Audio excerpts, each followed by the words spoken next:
Games,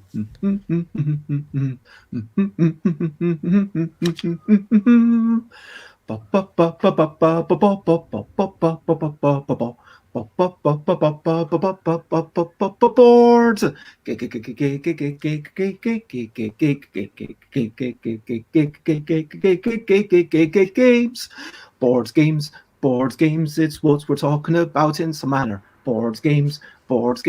I'm not gonna shout.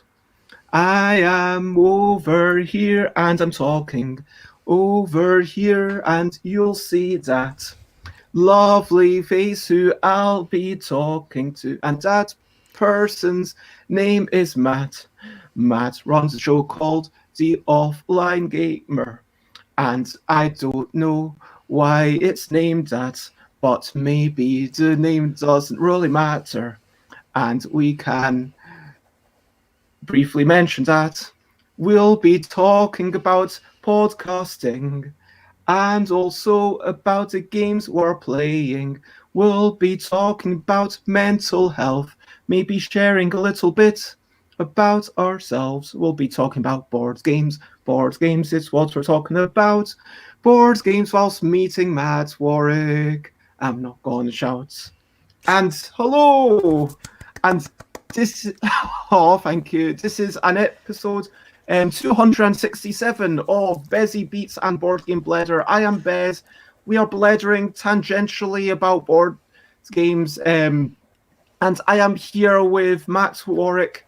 We are going to be talking about the Offline Gamer podcast, which is a show about board games and video games, although occasionally, especially in these days, that you talk about playing games online because, yeah. Yeah, it's we've sort of gone off our original remit, I think, over the last couple of years. But well, these things are fluid. That can happen. Things can change. You know, that's life, isn't it? Yeah, it's like language evolves, and sometimes it doesn't need. You can't have a perfect 100%, and you know it's subtly show. If you haven't checked it out, I was actually going to talk a bit more about it tomorrow when I kind of do my weekly roundup on shows, but it's like every month-ish, let's say, and it's all about video games and board games and just two lovely people. And check out, and there's the general running gag of, you know, playing to stereotype with Ray buying anything that's got cats in it and Matt buying anything that's got food in it. Yeah, I don't know where. I mean, well, you want to know and where. Hello, Elaine. It's lovely to see you. You want to know where the food thing came from, don't you? Yeah, let's talk about that. Sure. Okay. The I mean, I in real life, I love a good burger. And I think one of the earliest games I backed on Kickstarter was a game called Burger Up, which is a game where you're just building burgers and filling orders that customers have, and that sort of started a trend, I think. And then a couple more similar games came up, and then now it seems to be any game that's tangentially related to food. It just catches my eye. I don't know what it is. It's just a theme. I mean, we all like food. We all have to eat to survive. So I guess it's a universal constant. I've got some games like I've got Kitchen Rush, which is like not about eating food; it's about preparing food and things like that. So it's just I don't know. I just seem to have latched onto it. Do you think that you've got kind of a collection of food-based games at this point? Are you kind of? Yeah. You remember the Dave Gorman thing about the person who's got photographs of dogs and ladies? Yeah, women with cats and dogs. Women with dogs. Yeah. Yes. .co.uk. And it's just someone who found some old photographs, and then they found an old photograph of a lady with a dog a couple of times, and it's just meant to be photographs that have been lost, and no one knows who owns these or anything. And anyway, hello, Sate, and hello, Musicalonista. Oh, is that Ray? Musicellonista. That's Karen. Oh, That's hello, my other half. Karen. Ah, music, musicellonista. Apparently Matt does indeed love a good burger. I just wonder, are you going to get to the point where you're like a frog person, where it's like, okay, give me any game that's related to food, and I will be happy to accept it? No, I don't think so because I think it's not just the theme, is it? I mean, okay, you know, as a gamer, there are certain themes you will gravitate towards, but if the gameplay is rubbish, you're not going to want to play it regardless of the theme, are you? Hmm. And you're There, just there, out of how many there is games do you have? well. So let me bring up my BGG thing. It's disturbingly high, and it's something I've been trying to sort out for the last few months. Obviously, the current situation has made it a bit more difficult to get rid of things. I took a few to a charity shops a couple of years ago. This year I've got a little bag behind me of ones that I've been selling, and I've got a few people to buy them, but we've got to wait until after lockdown.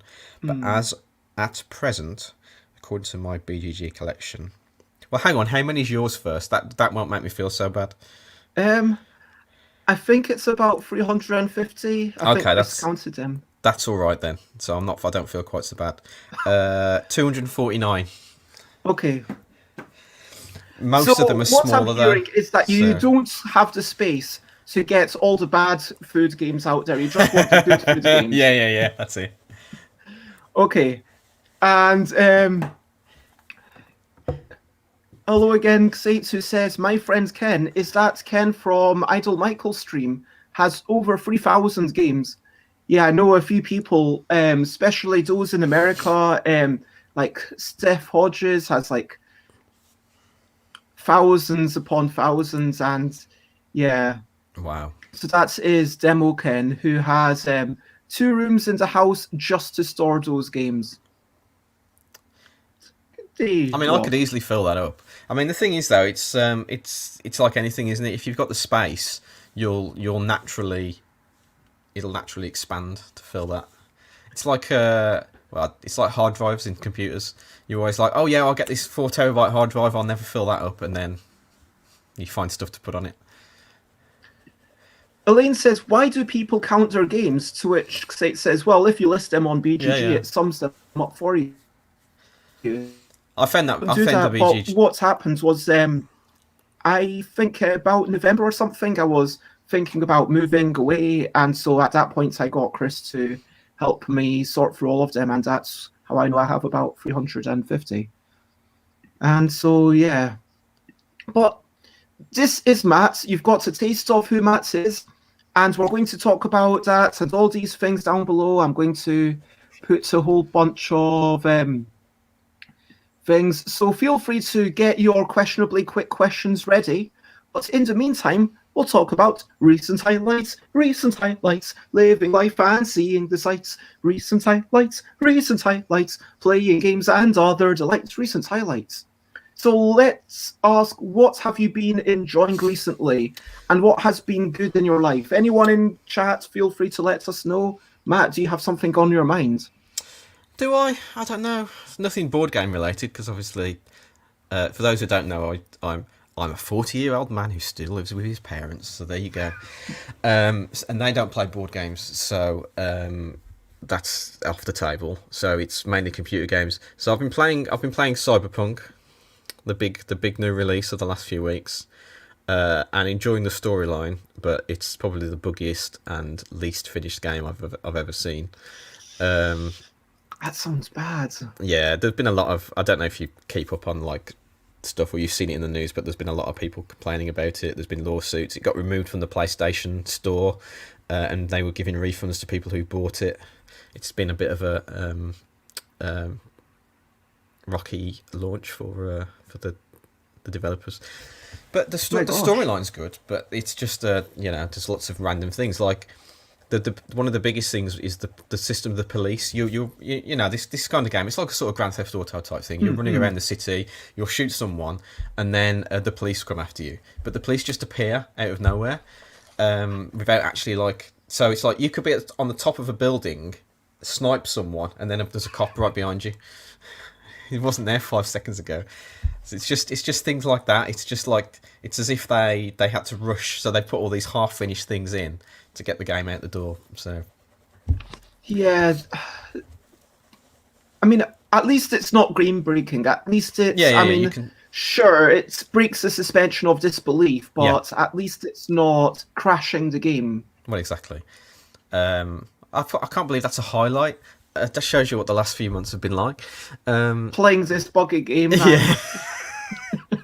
Yeah. What else have I been playing? I'll tell you what I bought a few days ago. This game called Sonic Mania. Oh yeah. You must be a fan of Sonic, Bez. Did you play Sonic back in the day? Yes. So I had Sonic and Sonic 2 and Sonic 3, and I don't think I ever got Sonic and Knuckles actually. But You'd know if you did because you like yeah, put yeah, yeah, the yeah, cartridges yeah. together. I But mean, that this, was a really cool thing, like just being able to transport Knuckles into the old levels yeah, and yeah, just being able to. But I quite liked the Game Gear ones. Did you ever play them? I did. They were the same as the Master System ones, I think, as well. Exactly. Yeah, they the physics weren't quite the same, but obviously that's what it was. But yeah, they were good fun games. I enjoyed all the old Sonic Like, games. true story. I think it was Sonic Unleashed on the Xbox. Half of it was really good. Half of it was really terrible, in my biased opinion. Obviously, my subjective opinion. Let's put it that way. Yeah, Because half of it seemed to be okay. You're speeding down, and then it's all about the speed. It's all about the set pieces. It's all about Twitch reactions. And then the way it had the behind Sonic camera, you kind of used the bumpers to shift yourself yeah. massively to the left and right, and it was kind of like those old school LCD games where you're a little race car and you shift between three lanes to avoid other cars coming at you. And it had that same, and then it had these slow, ponderous things where Sonic turns into a werewolf. So it's like a were-hedgehog. I don't know what's going on. Like, just Sonic becomes a bit furrier, and then Sonic goes along these really slow, ponderous levels that are like a bad version of Mario. And that's not what should be going on. Why try to be a bad version of something else? Just be the best version of yourself. Anyway, sorry. It's all right. No, I agree. My rant on Sonic is finished. But So yeah, I know Sonic Mania. So it's a sort of a continuation of the original games. So it's a pixely sort of 16-bit game that runs on PC, Xbox, Switch, and it's Sonic returning to his roots. So if you like the original games, it's a really good game, and people are making mods for it as well. So people are making the original Sonic 1, 2, and 3 in this new game engine. It's really smooth, but it is just basically like playing the old original Sonic games again. It's really, really good fun. And I managed to pick it up on like one of those sites that sells CD keys for like £4, and it was really a bargain, no brainer. Nice. I think. So yeah, Sonic Mania, definitely recommended. It's been out 2 or 3 years now, but this is the first time I played it. And Rob, talking about recent highlights, says we had were-hedgehogs in D&D game a few months ago, and Rob had a game design session with a collaborator yesterday, which was good and fun. That sounds awesome. State got to go for a 10-kilometer bike ride Thursday. That's not too far, but hey, I'm new to this whole sports ball thing. Says State, that's totally fine. Whatever you can manage. I mean, 10 kilometers is a reasonable amount. It got you out to the house. For myself, it was the second part of the parents' birthday, because I think I got into this yesterday. Iranian calendar and leap year in the Gregorian calendar means that there's kind of 2 dates depending on which one you observe.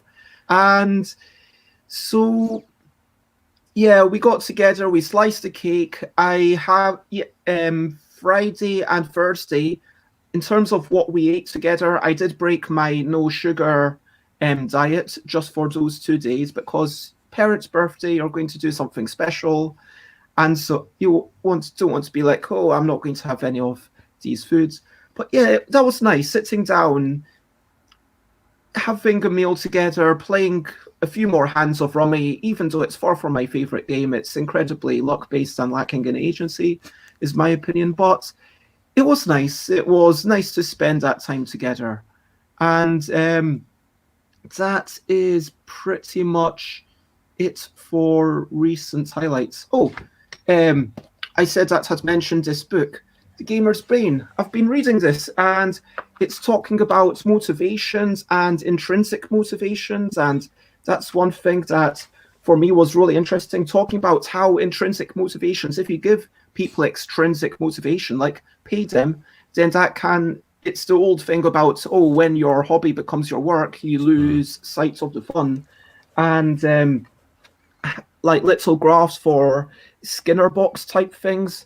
And it's like, hey, here's how to give rewards to make people addicted to things.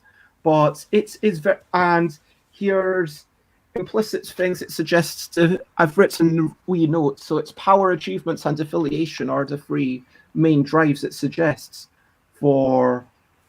But yeah, and having an overview of here, it's very much aimed at video game designers, but anyone who's interested in a brief overview of psychology. And so reading that, and of course, even though I don't think it's a highlight as such, now I believe is an appropriate time while I follow the Stream Element suggestion of stretching. Um, Now is an appropriate time to talk about UK Games Expo. Mm. So yeah, UK Games Expo publicly shared yesterday that they are delaying it, at least for the time being. It might have to be cancelled. That is obviously a possibility. Who the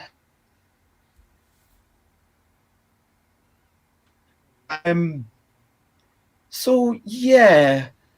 Do you think you would be comfortable going if it was allowed by the government? Do you have, what are your expectations? Personally, I have no major concerns. I think as long as everyone there is sensible, masks are mandatory. Will presumably be even at that stage. When we were talking about this before, it depends on the penetration of the vaccine as well. I think based on the current stats, there's going to be a relatively large portion of the population vaccinated by that point, even if it's just first doses. Mm.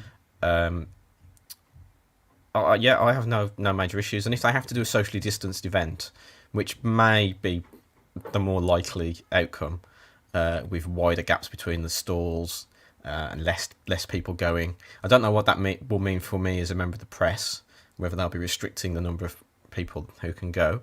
But yeah, I've got no major concerns. I think people will fall into one or two camps. They'll be like I'm happy with it, or they just won't go. Then I guess that's up to everyone's own individual circumstances. But I guess we'll just have to see what the situation is like and play it by ear. I think it's a bit too early for us to know what's going to happen at this stage.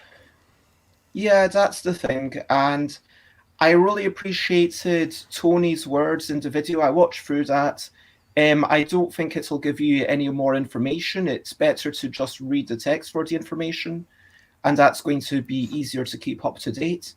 But the video gives you a sense of how people are feeling about it. It wasn't like the first video where you could see, a lot. It's kind of like at this point, everyone's through it for a while. There's a lot more acceptance of, okay, we're in this situation that we'd rather not be in.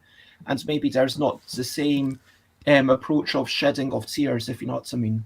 But regardless, it is an emotional time. And Tony mentioned, if we do it badly, people will die. That's the way it is. And I appreciate Tony bringing it back to, yeah, that is more important than playing games. And so I do trust these people. If it runs, I'm going to trust them to do it in a safe manner. Yeah.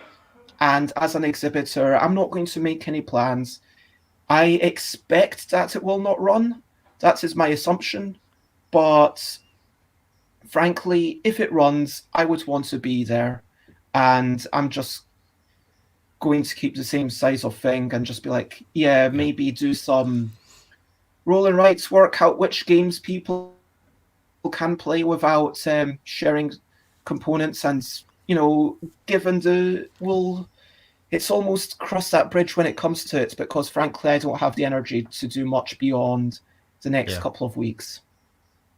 I think it's going to certainly be a different show, not just logistically but emotionally.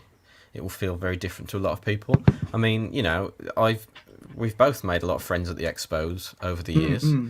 People we look forward to meeting. I mean, when I see you for the first time of an expo weekend, we always give each other a hug. We're not going to be giving each other a hug anymore, are we? Not till next year at the very earliest, I would imagine. So, I mean, that's the question. Like, if I were going to a convention, and no matter the situation, I don't think it would be safe to be giving everyone hugs.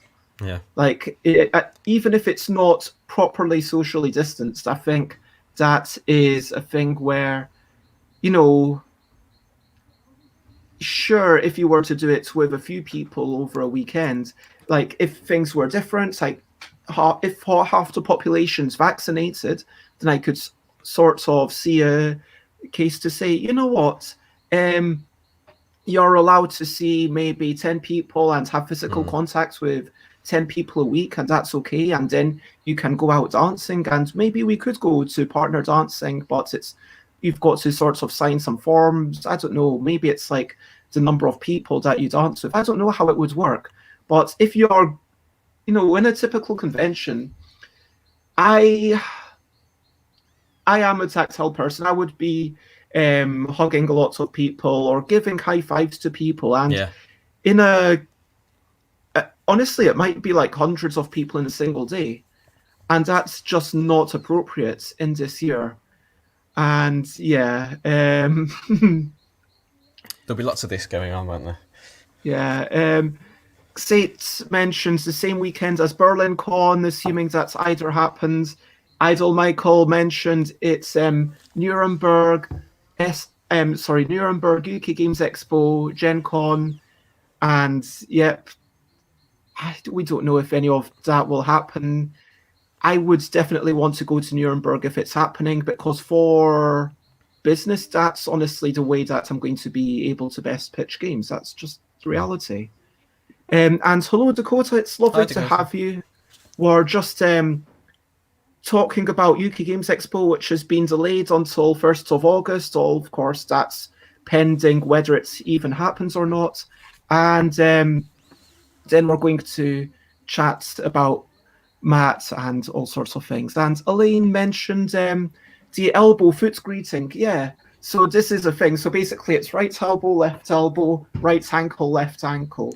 And that's something that I used to do with a lot of people when I met them, let's say over the summer. And I wasn't, when I say a lot of people, I basically mean like 4 people. Yeah. And because we weren't quite comfortable having hugs, and it was a way to keep ourselves a little bit distanced, a little bit safer. And I could imagine doing that to people who are comfortable being physical, but yeah, definitely having that hand sanitizer. We need to. But and Sate says, yeah, have you experienced this? Elbow bumps hitting you on the funny bone. I don't think I have yet. It's like you work the side. It's like all about going on the inside. Yeah, normally I Rather only than get that just when bump. if I walk through a door that I've opened and I just hit it. That's the worst. But I don't think I've had it from an elbow bump yet. You don't like bump like that, like swipe, like you're going for a high five. I mean, that's like a bit formal, but you want to kind of do a swiping high five. I'll totally crush the funny bone. Hey, Well, I'm not. You'll have to come to UKGE instead of BerlinCon. Then there you go. I'm not saying that I want it to happen, but yeah. Anyway, so yeah, let's move on and talk about. If you can think of one, then please let me know. But whilst you're having 10 seconds to think, let's think of a brilliant thing. Brilliant thing. What's a little thing which is brilliant?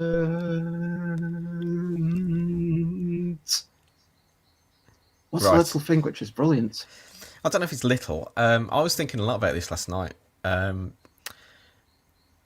it's interesting how in the last 12 months we found ways to be social with each other in quotation marks, despite the fact that we can't be physically social.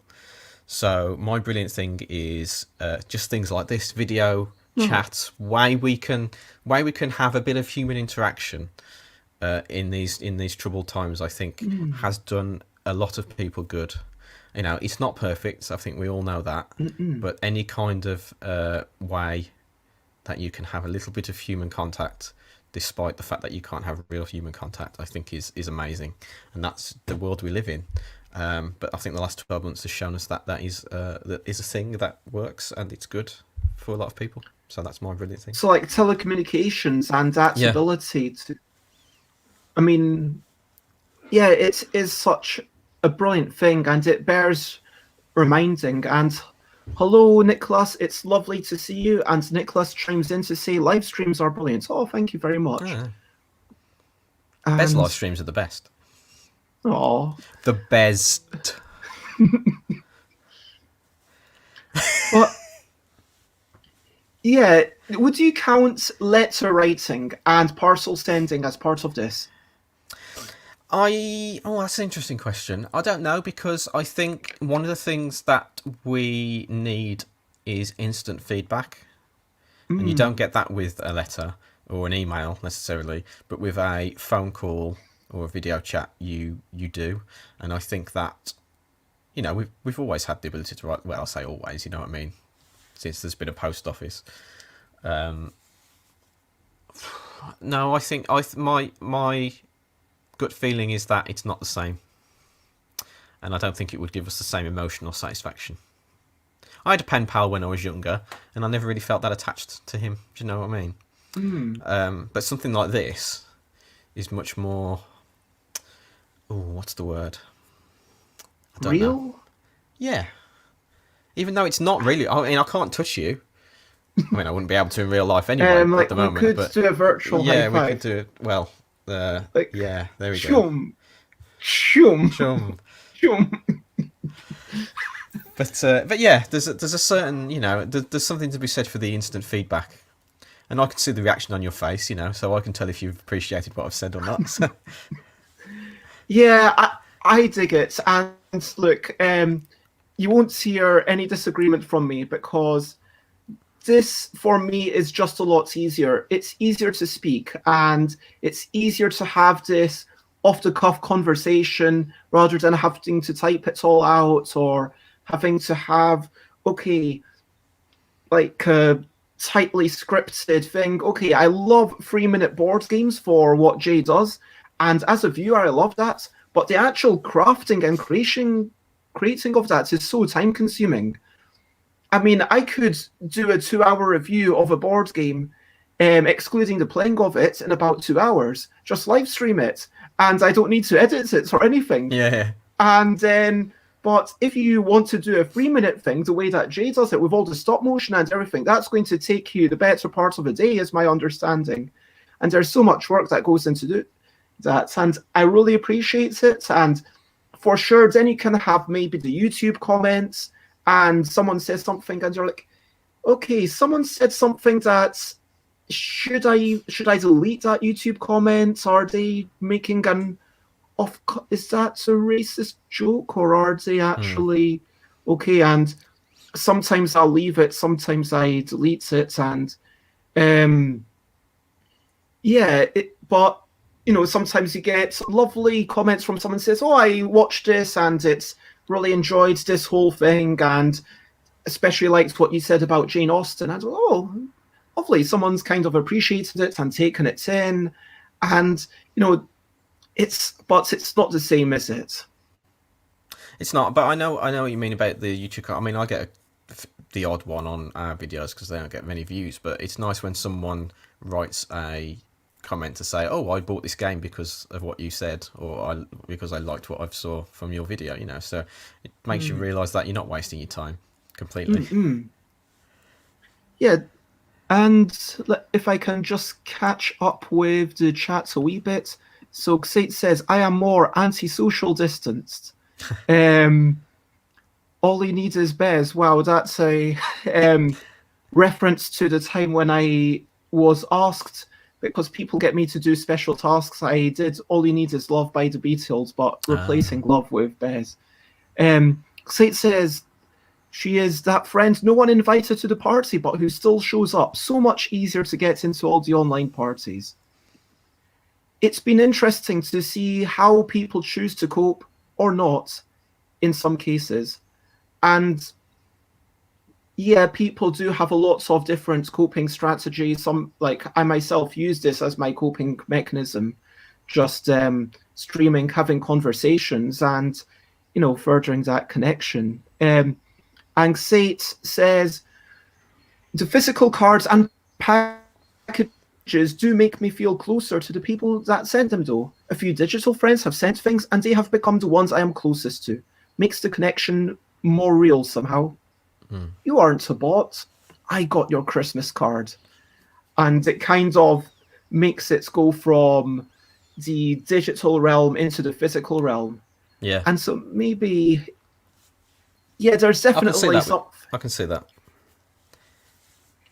But regardless, this ability, whether it's through telecommunications or whether it's through the postal system, it's all brilliant. And this ability to maintain social connections. I've got a challenge to chat now based on based on the All You Need Is Bez comment.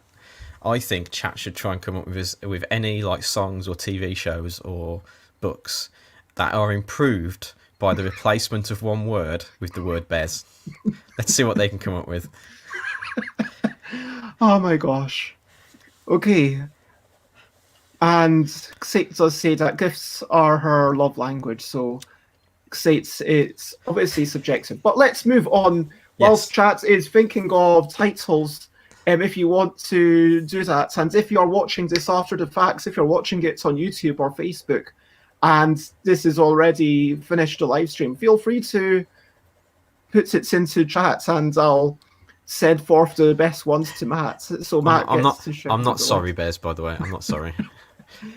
I know you're not. You're all about the puns. And from Kitty Cataclysm, you should know I'm all good with that. Anyway, questionably quick questions. Yes. First question I always ask is, what time is it where you are? And where, in as much or as little detail as you would like, are you? It's 10:33 a.m. I am in the West Midlands, UK. A couple of 100 miles north of you, I think. Yeah, it's a relatively pleasant day considering it's a bit overcast. So, yeah, I won't give you my exact address. I don't expect you to. The Daily Bez, simply the best, the real Bez, only Bez, bless this Bez.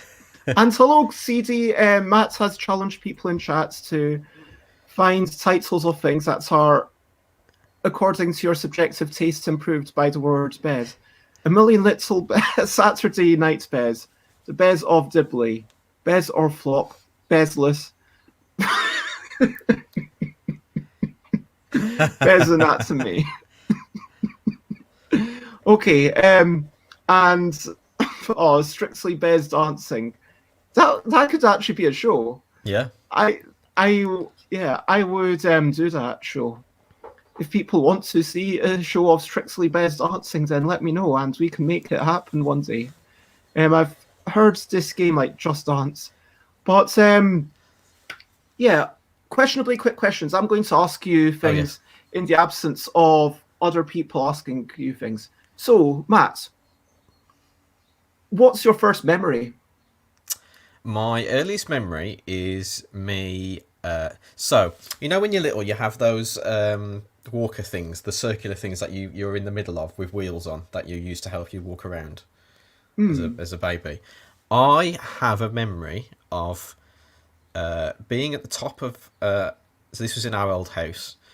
I was at the top of the stairs on a landing, and I sort of trundled over to the staircase, fell down, and then hit my head on the radiator at the bottom. That's my earliest memory. And I think I must have been, 18 months, 2 years old. My mum could tell you how old I was exactly. I think she remembers it quite vividly because obviously I presumably was in quite a lot of pain. But Yeah. some may say that event turned me into the man I am today. I mean, I don't know how much it's affected your brain. Um, Well, actually, I've got another one that would have been about the same time, which is of me seeing my mum in the hospital with my sister, because my sister's a couple of years younger than me. So I remember going to see my mum after she'd had my sister, and she was holding her. okay. So I don't know. I couldn't tell you which one of those is these are earlier than the other, but yeah, I definitely those are my two earliest memories. So is it just you and one sibling? Yep. Yep. Good relationship with everyone in the family? Yeah, we have no problems. We're my sister's got two children, a third one on the way, and yeah, we're all friendly and happy and fine. So who was the last person you mentioned that you live with your parents? So I think I know the answer to this, but who was the last person you spoke to in person?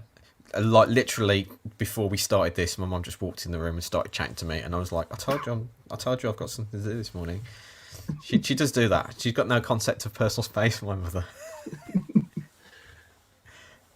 Is this I'm going to ask, are you always living with your parents or did you have to go back for No, I've COVID? never left. Funnily enough, I went to university in Wolverhampton, so I never had to leave because it was like a 15-minute drive, so it was not like I had to go in halls of residence or anything like that. And by the time I graduated, the housing market being what it is, it's just insane, crazy. So, yeah. Yeah. I don't know if you are able to see all the comments. If you Yes, I'm taking them all in. so terraforming Bez, modern Bez, the stranger Bez, Bez is the new black.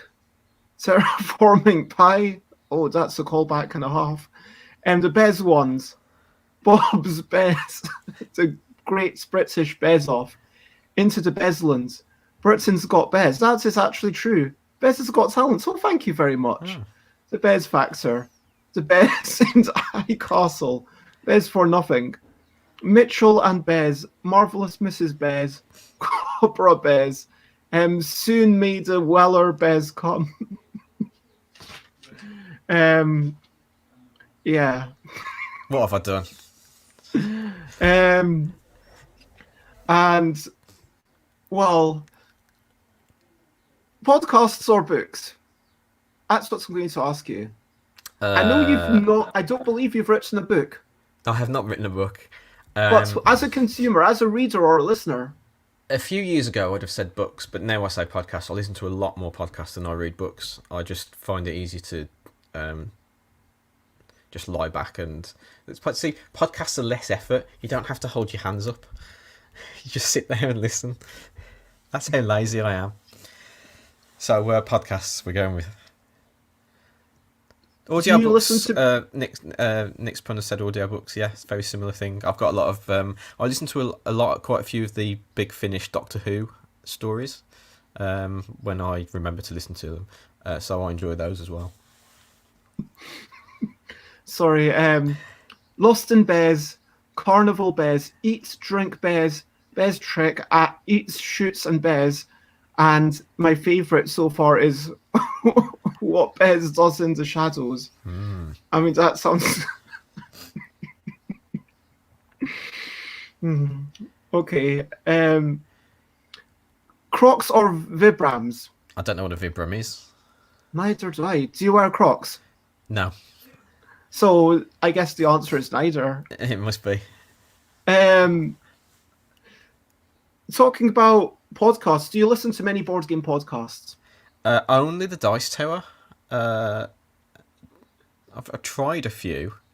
Some of the one. There's one I used to listen to. I can't even remember what it's called now. But it doesn't exist anymore. So, but yeah, Dice Tower is generally the only one I listen to regularly. What are they going on about now? Ooh. The ones with the toes, apparently that's what Vibrams are. Okay, then no. How I generally often am do you wear barefoot. I mean, I'm sandals? barefoot at the moment. I don't really wear. Never. I don't even own a pair. You're more a practical foot Yeah, yeah. covering. I've got a pair that my everyday pair, which is what I wear to work when I go to work. Um, I do have a pair of slippers, but I don't wear them very often. Only generally if I need to go up the loft and need to get on the ladder when you need to put something on your feet, then because otherwise, obviously, it's a bit painful. Or I've got you know these special occasion shoes for weddings and things like that. That's about it really. Um, so just to clarify, I don't think Matt said anything about not using games. Oh no, whatever you want. You can use games if you want. I don't mind. Yeah. So the Bez Tower, I ass- oh, I assumed that was like the Dark Tower, a series of unfortunate Bez, castles of Mad Queen Bez, disembezzlement, Bezlock, up the stairs to Bedfordshire, 50 Shades of Bez, 13 Bez Y, to Bezer. Yep, there is a reason Avengers why. Bez game. That's another one. That's not in the chat. That's the one I just came up with. There's a reason why I called this section the questionably quick questions. It doesn't need to be Yeah. the fastest. So, Matt, what underused theme would you like to see in a board game? Oh, that's an interesting question. What do I think is underrepresented? Well, I can't say food because that's there's millions of food games out there. I mean, you could go specific. I mean, is there a specific type of cuisine? Like we've had hamburgers, we've had sushi, and ramen. Is there another type of food that you think should be represented? I Let's don't nail know. down. Is there scope for a beans on toast board game? I don't know. Yeah, damn straight. With the sausages expansion, Okay. or the hoops expansion. With I'll the tell you what. hoops? I've You mean the spaghetti hoops? spaghetti hoops. Yeah, yeah, Mm.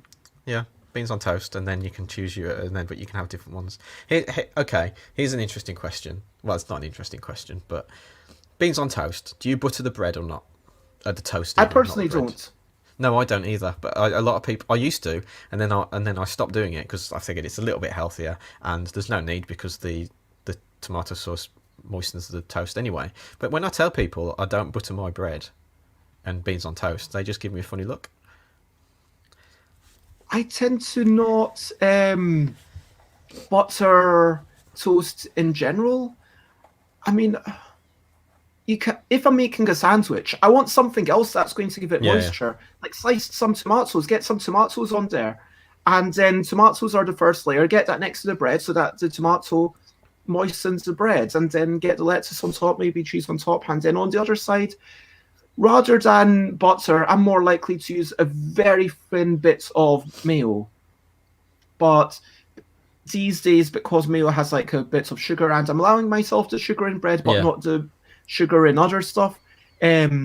Like processed sugar, I mean, like obviously natural sugar is fine, but I might put a tiny bit of like olive oil on it. Okay.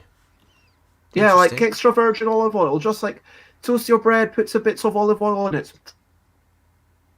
Okay.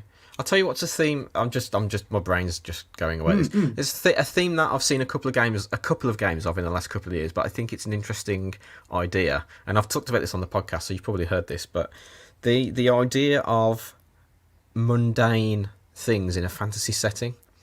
So the whole the best example I can think of is the what's it called? The one where you're the fire brigade, the fantasy town where the pyromancers guild are setting everything on fire, and it's just like the mundaneness of you being the person who has to go around with a bucket putting out the fires after the mages have been around, and things like that. I like that juxtaposition of there's this high fantasy world, and we always think about the mages and the adventurers and the monsters, but then you've got the normal people who have to do all this job of cleaning up after them. I find that quite a funny concept, and I think it's a good idea that you could probably get more out of. Yeah, you've got a few games that are about the retail things. I mean, Yeah. even Adventure Mart that came out not so long ago. And I've got Bargain Quest, which is I think the same kind of thing. But yeah, rather than just making it about commerce, Yeah. which itself is fairly typical, making it about the cleaning up or being the dog's body, Yeah. that would be quite cool. Of Mice and Bez, Bez 99 or Brooklyn Bez. I think Bez 99. Bez 99. Pineapples, that is a question. What's your opinion on pineapples? She knows my opinion on pineapples. I absolutely adore them. Mm. What Karen did for me last year when lockdown first started, this is great, was she gave me a box of presents and little pieces of paper that said, if you're feeling in this mood or if you need warming up or whatever, then open this present, which was great. And every single one of them was pineapple themed. Because I adore pineapples. Was it like... I don't think you wear earrings, but it's like, was there like pineapple badges and pineapple plushes hang on. and stuff? Let me. I've got a couple of the things here. You keep going through the Bez suggestions. Okay, so Bez Domino, Bezsic, Bezonce, and Elaine says, talking about the butter with beans on toast. No, don't put butter on. That makes the butter go slimy. Sorry, I'm going to make my screen. Bez Rescue. Sherlock Holmes, the Devil's Bez. I butter the toast because I have no sense of self-preservation. I can respect that, but... Oh my gosh, this is amazing. Outbezer, Jennifer I can't see anything Lopez, through these, but... Bez Education, the Bez Academy, Warrior Bez, American Ninja Bez, Indiana Jones and the Crystal Bez. Oh my gosh, that's just crazy. I can see the screen, I can see the reflection, and it looks like we're seeing your pupils. It looks so creepy. Matt's not pulling his weight. This isn't a Bez off. There's no competition in it. The Bez Fists Club, Harper Bez on Halls, the Handmaid's Bez. Those spectacles were amazing. What's that? It's a nice little pineapple. It's just a little plush Wait, pineapple. can you turn it 90 degrees to show us the... Okay, so it's like a squeezy thing. Yeah, someone's made a little handmade pineapple. It's very nice. Is it like a stress toy? Can you... Oh, you probably could. Yeah. So lots of pineapple themed paraphernalia. Say it's turning everything into a competition. So, would you rather have a duck-sized maple or spend a day as a shark? Wow, that's twisting the old Reddit question on its head. I'd rather have a duck-sized maple. Really? Yeah. What would you do as a shark? I mean, like, I'm assuming that I'm not just transported into a shark right where I am. I'm assuming I'm assuming that I don't just end up here, like, on dry land, and I assume I would die because I can't breathe air. But, like, I'm assuming that I get plonked into the water, but then you get to go around, you get to live life as a shark, you get to go through the ocean. You can swim, Bez. There's a thing you can do called swimming. You don't need to be a shark to do that. You can't go down so far like you could as a shark. I mean, a shark could definitely swim, and with more certainty and more skill than I could. I don't know if I could. No, I don't know if I could do it. I don't think I could be a shark for 24 hours.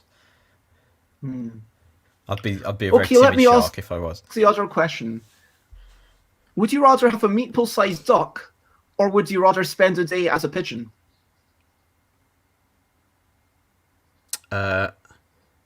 Can I change the bird?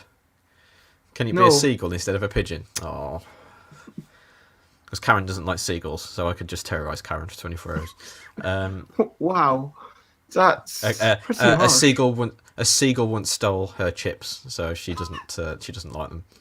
I'm sure she can put it in the chat what the story behind that one.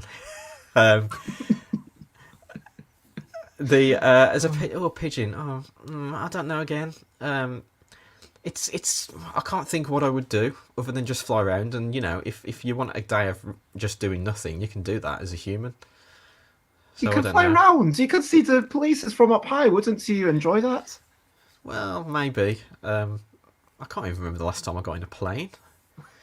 Um, no, no. Well, yeah, but again, what would you do with a giant meeple? That's true. No, it's a Oh, a duck-sized meat. meatball-sized. That's. No, it's a meatball-sized duck. Oh, is it a maple-sized duck? I thought it was a Mm. duck-sized maple. Why wouldn't you want a cute little duck like that? What's wrong with that? Little duck on your hand. Just feed him Uh, breadcrumbs. He doesn't need much cleaning up. Yeah, that'll be lovely. okay. I mean, I think that, and the under Bezer, Dwayne the Bez Johnson. Which one do you prefer, Snow White's and the Seven Bezes or Snow Bez and the Seven Dwarfs? Oh, I mean, how much bez is too much bez? Mm. That is the question, isn't it? Oh my gosh. I did a seagull knock over half a chimney brick and it landed like less than a meter away from Karen. This is what I'm Wow. assuming. I don't know that one, I don't think. She must have told me at some point. I don't remember the details, though. Man, this is harsh. Apparently, one bez is too much. Oh! Wow. Well, man. I mean, I would walk away, except that people have the option to just. So I know this is in jest. I'm hoping. Hope we're still on good terms. But yeah, with I was going to say if no one else has any questionably quick questions, then we'll. Okay, 1.5 is maybe a bit too much. No, you've got to have whole bezes. Like, you can't have a fraction of a bez. That would just be weird. Because then you've got to Yeah, decide I which get. half you'd want. The top half or the bottom half. And Or I'm the not left. going there. And I was thinking, would this bears be dead? I mean, sorry, I'm not going to go into No, all the no, yeah, yeah, blazing. yeah. Okay. Half a bears is definitely half too much or too little, says Xate. Okay, so apparently I'm turning around just to quickly, and then I'm going to sit back down. Yep. And then sure, we can have a Murbez. But let's get into Matt, because we've never had the sit down No. typical day like for you in as much or as little detail as you would like to share. So work days are pretty well, they all sort of merge into one at the moment, but I'll sort of roll out of bed like half an hour before work starts. I've got a few different places I can work. So this is my bedroom we're in at the moment. The room next door is the computer room, the office, whatever you want to call it. So there's a desk with a proper PC in there, but I've got my laptop, so I can either work where I'm sitting now. I can sit in bed with my laptop, which I've done on quite a few occasions, because what's one of the main benefits of working from home? Or I can use the proper PC if I need to. And I've got two screens in there, so if I'm doing anything that quite complicated, having the extra screen real estate is quite useful. Lunch around 12, back to work at 1 until 5 o'clock. And then after that, it's just generally, at the moment, lounge around, watch YouTube, catch up on some podcasts, play some games. A couple of nights a week, Karen and I will do a Discord chat and we'll play games or just chat. So those are our like date nights that we've got at the moment, and because she lives about an hour away from me, so we can't really see each other at the moment. What is my day job? I work in IT at a UK university. So there you go. Karen's in the chat. It's Music Chelanista. Say hello, Karen. And I mean, yeah. What else? Sorry. No, go. Sorry, I'll mute myself. Carry on. Okay. And what else do I do in the evening? Eat, obviously. Yeah, it's mainly games, podcasts, YouTube, the odd book if I've got them. Say hello, Karen. Very good. Very good. Ah, dear. That's hanging around me too much, that is. And yeah,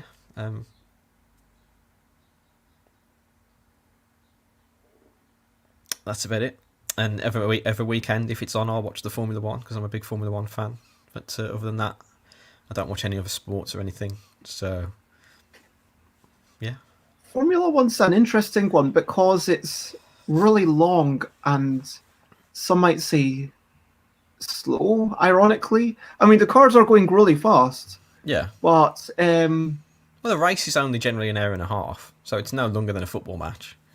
oh, I was under the impression that like the races would be going on for several hours. No, no, no. That's endurance racing. There's a different class of cars that do that kind of thing. Like you've got the Le Mans 24 Hours or the World Endurance Championship. And I went to one of those races once, and it starts at like midday and goes until like 6 o'clock in the evening. But Formula One races are only about an hour and a half. Okay, they make an event of it. You've got the whole weekend. You've got practice sessions and you've got qualifying and things like that. So the event itself goes over 3 days, but it's not. But Wow. you know, you've got like 2 1.5 hour practices on a Friday.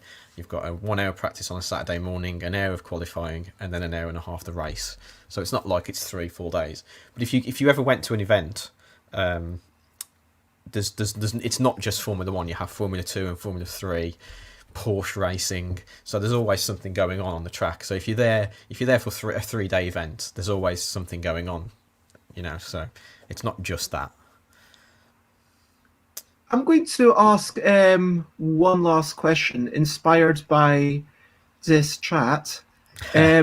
So the question I would like to ask you, Matt, is if you had to give up one half of you, Yeah.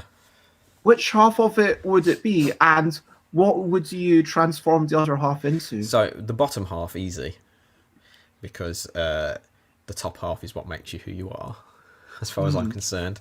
And if you get rid of this, then you're not you anymore. What would I replace it with? That is interesting. Like it could be a giant T-Rex on the bottom half. I don't know if tiny little Matt. Yeah. I don't know if I'd want if I mean, based on what I've been playing lately, I'd guess you'd want a cybernetic bottom half, maybe. So that's what I'd go with. I'd get myself augmented up and have a cybernetic. I'd be like the $6 million man, but only half of me. So I can run really fast, but I can't lift anything. Look at this superhero. He's so fast. What's he Well, gonna you do? can lift what you can currently lift. Oh, that's true. I mean, don't berate yourself too much. So, yeah, that is who Matt is. And feel free as we move forward to comment, ask questions, follow, all that stuff. But I'm going to get a wee bit more into what I said on the description, which was that we would talk about podcasts, games, and mental health. And yeah, let's start off with. Actually, I will share the links into the chats in a minute. But let's ask, what first got you into board games? What's the first board game you remember playing? And what's the first modern board game you remember playing? So the first board game I remember playing would be, other than like Snakes and Ladders when you're a little kid, that I think everyone plays. I had 2 games when I was in my, I guess we're talking late 80s, so I would have been about 8, 9, 10.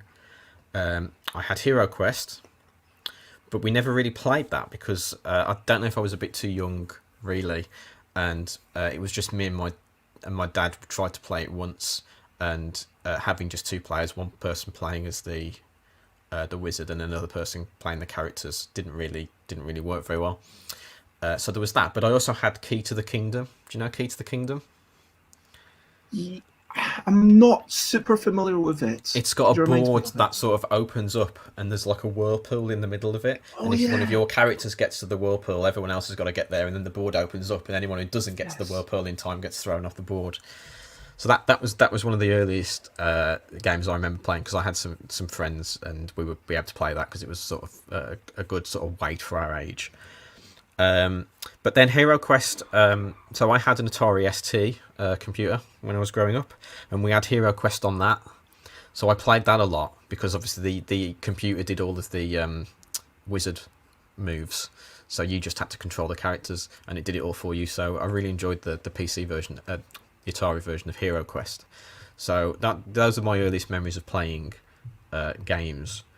What got me into the hobby again, as you know, was Flux, which we'll talk about more when we go through the mental health stuff. But yeah, once I played that, there was no looking back. That sounds. And I am the key to the besdom, the best to the keydom, the best to the besdom, best.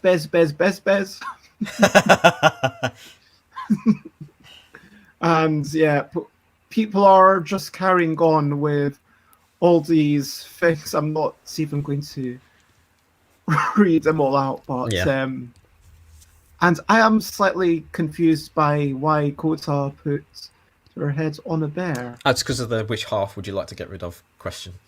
Oh, as in the just the head and like get rid of everything else. Yeah, and just have a bear's body. Mm-mm. Yeah, and I know some people like their body less than others, but lots of Bears, I'm love. just gonna grab a bottle of water I've got over there. I'll be back in a Yeah, second. please do. And Mond Lama Bez, I don't even know what will cook for Bez. Oh, that's very sweet. I mean, to be fair, Sate has said explicitly that Sate would cook. Also, Matt said bear, but it sounded a bit like Bez, I apparently. could change my username to Cubez. Oh, and Kota is all about wrestling. But what? So let's talk a wee bit more about what a board game is. Do you think that there's a clear distinction anymore? No, I think it's there's a lot of, and especially at the moment, there's a lot of board games that are incorporating digital technologies. So I think the lines are starting to get more blurred, but I don't think that's a bad thing, because people are familiar with technology, I think, more than they are board games in general at the moment. So anything that they can do to try and sort of get people into the hobby and make it more engaging for them is, is welcome.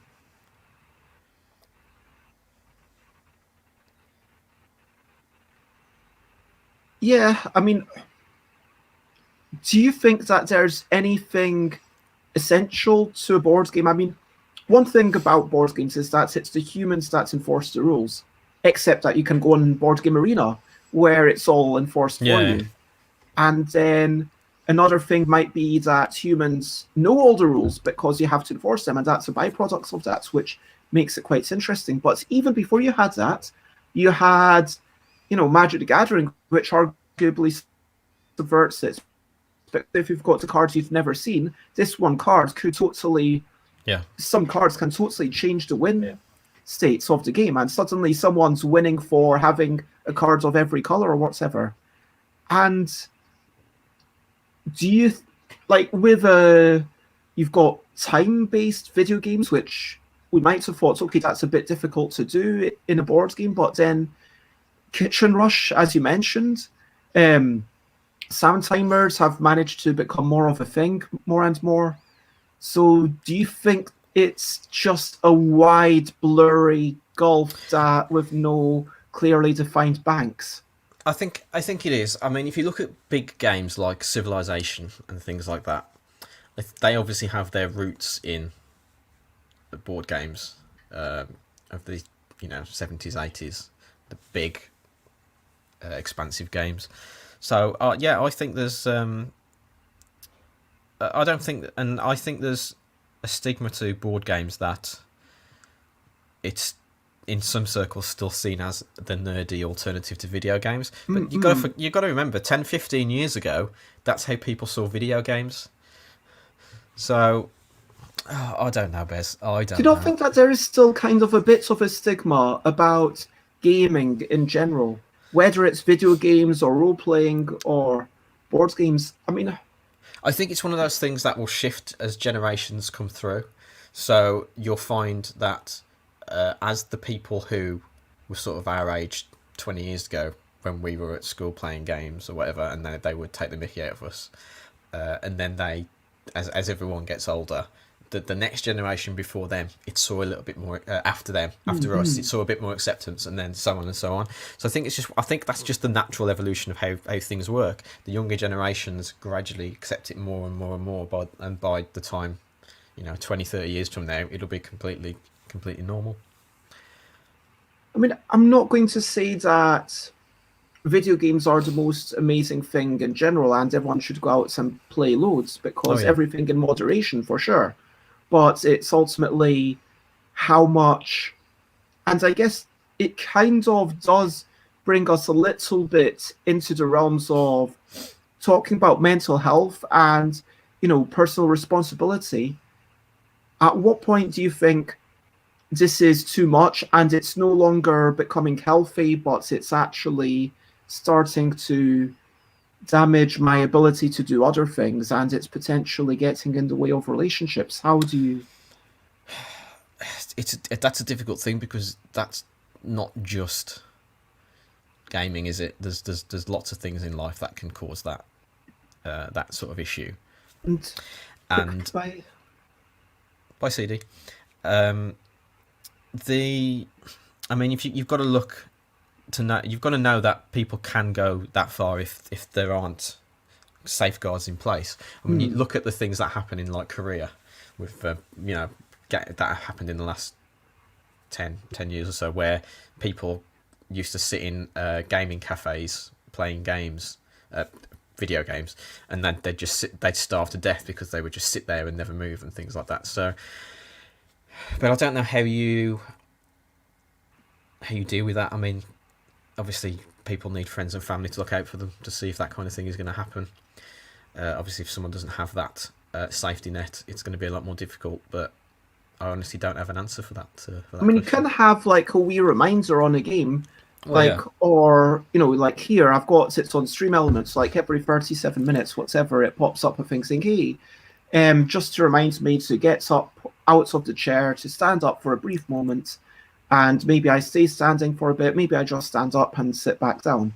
But at the same time, if you're really into a game, even if it says, hey, take a break if you need it, and then you just need to click a couple of OK buttons. Yeah, people will just go, okay, whatever, and then carry on. I think in South Korea, I don't know if they still do. At one point, they were enforcing time limits in internet cafes, so you literally could not play any more than that, any more than what they deemed was a acceptable length of time, however long that may have been. I don't know the situation over there now, to be honest. So, how much responsibility do you think the designers have versus the players? I can't speak much to board games, but for video games, I know there is a trend. You've only got to look at it over the last few years. The trend of mobile games to become pay to win, things like that, where they build in addictive behaviours into the game to encourage people to play them and spend money on them. And I think in those situations, that is entirely the designer's fault. They know what they are doing. They are deliberately building an ecosystem that is encouraging people to spend time in their games, spend money, and they're using psychological methods, which are probably in that book that you're reading about how to gamify things. However, in other aspects, that aside, I don't think.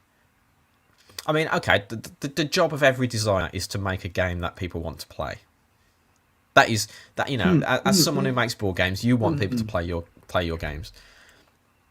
The question is, can you Well, first of all, can you objectively look at a game and say this is too much? I don't know if a designer could do that because you've got a lot I invested don't. into the games, so you want There's to no make it the clear best you line. possibly There could be. isn't. Yeah, and it's down to, and it's down to the individual. There are some people who I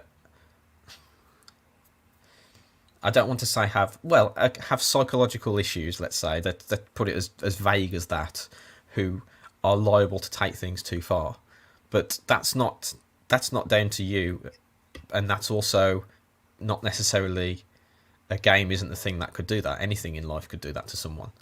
So other than the people who are doing it deliberately in video games, I don't think that you have control over that. That's my instant thought on the subject. Yeah, for sure. Like when you look at, um, okay, the stereotypical example is Farmville, and Yeah, this is the kind of thing where, okay, you set your little thing to grow, and then you need to come back after 5 minutes or whatever it is to get your crop. But if you just leave it, and if you come back half an hour later, it'll say, "Oh, sorry, your crop withered and died." So it's basically forcing you to engineer your entire life around this thing, yeah. and Karen's been that. Karen's been playing a lot of Stardew Valley lately, so I'd be interested to hear what she thinks of that. But with Stardew Valley and Animal Crossing, my understanding is that yeah, your things can get a little bit dusty if you don't log in for several months, but you can pick up pretty much where you left off, can't you? I don't know. I played it once. I think so. Because to my mind, it's those the intermittent rewards that, okay, this is a thing that's been in games since the first ever RPG, but also that timed, you need to come back. If you don't, you lose this thing, especially with such a short time span. If it's like, okay, come back once a day, it's like, okay, I can sort of see that, but if it's, hey, come back within this 5 minute span of time, Yeah. otherwise you lose this thing. But It's really insidious. you've got but what's worse than that in my mind is okay, you're doing this thing, it's going to take 8 hours, but if you spend 7 gems you can get it right away, and it's like, okay, but you can't buy 7 gems, you can buy 10 gems, so you pay for 10, for example, for like, I don't know, $2.99 or whatever, and then you spend 7 of those gems on doing that thing, and then you've got 3 left over, and the next thing needs 4 gems to complete, and it's like, oh, I've got 3, I only need 1 more, but again, you can't buy 1, you've got to buy another 10. So it's like they deliberately making the pricing structures in such a way that maximises the benefit for them and forces you to spend more money, and I just find that as soon as I see a game that has that mechanic in, I delete it, I won't play it. Oh, that's fair. And hello, Alex. It's lovely to see you in chat. I'll catch up with the chat in a few minutes. But I know Kathleen Mercury has different opinions on this and says, you know what? Like the notion of these rewards. And I was listening to the Mind Games podcast, which, yeah, I just finished listening to them. So I'll review I'll talk about them all one Sunday. Great show. I'm biased because I've been on the show with Tiz, but I do really like how I personally don't like the game at the end of their show. I don't find that's as interesting. I'd rather hear the conversation. But they talk about games from a more, okay, let's talk about grind in games for an hour, or let's talk about economies in games for an hour. And they aren't designers or just gamers, but they are people who think about video games and board games from a holistic point of view. Anyway, back to what I was saying was that, yeah, I'm trying to remember my train of thought. Sorry. It's all right. What was I talking about? Grind. So yeah, grind in games.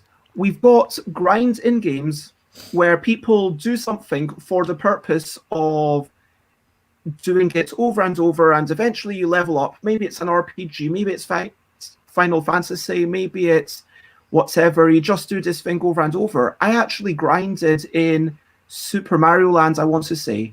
I don't know if you're aware, there's this tiny bit where there's an infinite loop, where if you there's an invincibility star. If you kill so many enemies with an invincibility star, eventually you can go into getting extra lives, and then you kill yourself just after, and then you gain more lives, and then you kill yourself, and so you can keep. Which one is that? Super Mario Land, the first one on the Game Boy. Game Boy one. Yeah, okay. Yeah. And so there's this kind of infinite loop that you can tap into. And so I did a bit of grinding there until I had like 99 lives, just because I really wanted to go for the game and not run out of lives, basically. And it was like, okay, and then made it through the game, managed to still have a bunch of lives left, but still, thank goodness, because... And is there any utility in that? Now, the question becomes, from one perspective, all that time, I was just doing that for the extrinsic reward of gearing myself up. But from the other perspective, if you do repetitive actions and you are gaining some comfort from it, if you're gaining some sort of joy intrinsically from, okay, this is relaxing me, then that grind itself can be a valuable thing. Yeah, because you're playing the game. That's fine, I don't have a problem with that. What I have a problem with is the false sense of achievement that someone can get by giving someone money. And Kota says microtransactions is the reason I delete most mobile games. Right there with you. And just I'm thinking of Kathleen Mercury, who says, you know what, I've got a good job, and frankly, I'm able to spend $500 or whatever a year on a thing, and if this is the thing that gives me pleasure, then if I really want to have pretty little dragons, if I'm enjoying clicking on these dragons and doing that to chill out and using it as a wee thing when I'm having to concentrate on meetings or whatever, then it makes sense. Well, that's fair enough. Everyone's entitled to their own opinion. My opinion is that it's a waste of time and I won't do it. But if they want to, then that's, Well, that's the thing. It's a waste of time for you. Do you know what I mean? Yeah. Okay, I'm going to change the screen. Well. So, Karen says, I was wondering whether Stardew Valley would come up. Yeah, I have probably been playing a bit too much lately, but Bez is right. Also, you do have timed elements. If you miss watering crops, they do start to stop growing, then start to wither, but overall several in-game days. And you can still water them and save them. And there is no microtransactions mechanism or paying to unlock stuff. You have to graft, which means I get very invested, which is a different problem. And it's all good. You don't have to apologize. It's almost like it's not a proper show unless we have a full 500 character comment. But yeah, let me actually catch up. So there was a lot of chat about wrestling, and then because Kota is actually a wrestler, and so Elaine, it's all good, and thanks, Xate, for sharing that, and I will try to share it again. So just to clarify, Kota is actually a wrestler, and it's all good, and socially distanced pro wrestling. 2 competitors open a live stream and wait to see whose internet crashes first. And Nicholas says the same as you, that a couple of people died in internet cafes, so they started regulating it. And there's definitely, it's all good to chat about other stuff. And there's also the Invisible Man versus his son, Invisible Stan. So it's just a referee pretending to ref a match whilst the crowd plays along. That does sound quite fun. And oh yeah, don't worry about people talking in chat while we're having a deep conversation. It's fine. And so I had to delete a few words because I went over the character limit. And we're talking about back to grinds and stuff. Nicholas says, I think that the grind is best if it's also playing the actual game, by which I mean the elements of gameplay become a grind because you've set up a goal towards which we're grinding, but are otherwise normal elements of the gameplay which we get to enjoy. And talking about that, I think it's worth even talking about first-person shooters, where you've essentially, in one mode of thinking, I know a lot of designers are of the opinion that a good video game is basically taking a 30-second loop that's fun, and then you do that over and over again. Yeah. And sure, maybe you get more abilities, maybe the difficulty goes up, but it's about doing that. And so what is grind except removing the possibility of failure?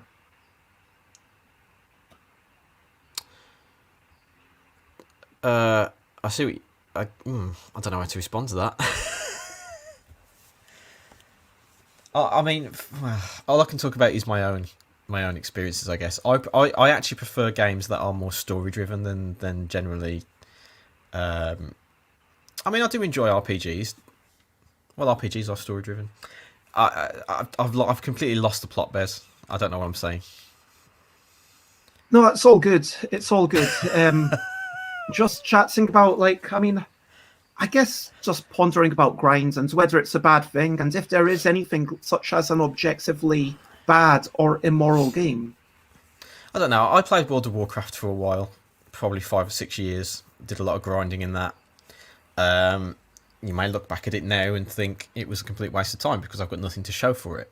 But I mean, you can say that about anything. As long as you enjoy it at the time and you're having a good time, then I don't see a problem with it, within moderation. Nicholas has a couple of has an example. For example, if I want to make lots of glass in Minecraft, I have to hover sorts of sand, which can be very meditative and repetitive, but there's also a core mechanism of the game. Breaking cubes and gathering them and managing tools, breaking, and that's opposed to making 1,000 iron daggers in Skyrim, which is not part of why you play the game. And I think the key thing is if the grind is all there is to the game, then in essence, at least the game isn't pretending to be anything else. I think the grind needs to be appropriate. A good example I've got is one of the Far Cry games. I can't remember which one it was. I think it might have been 3.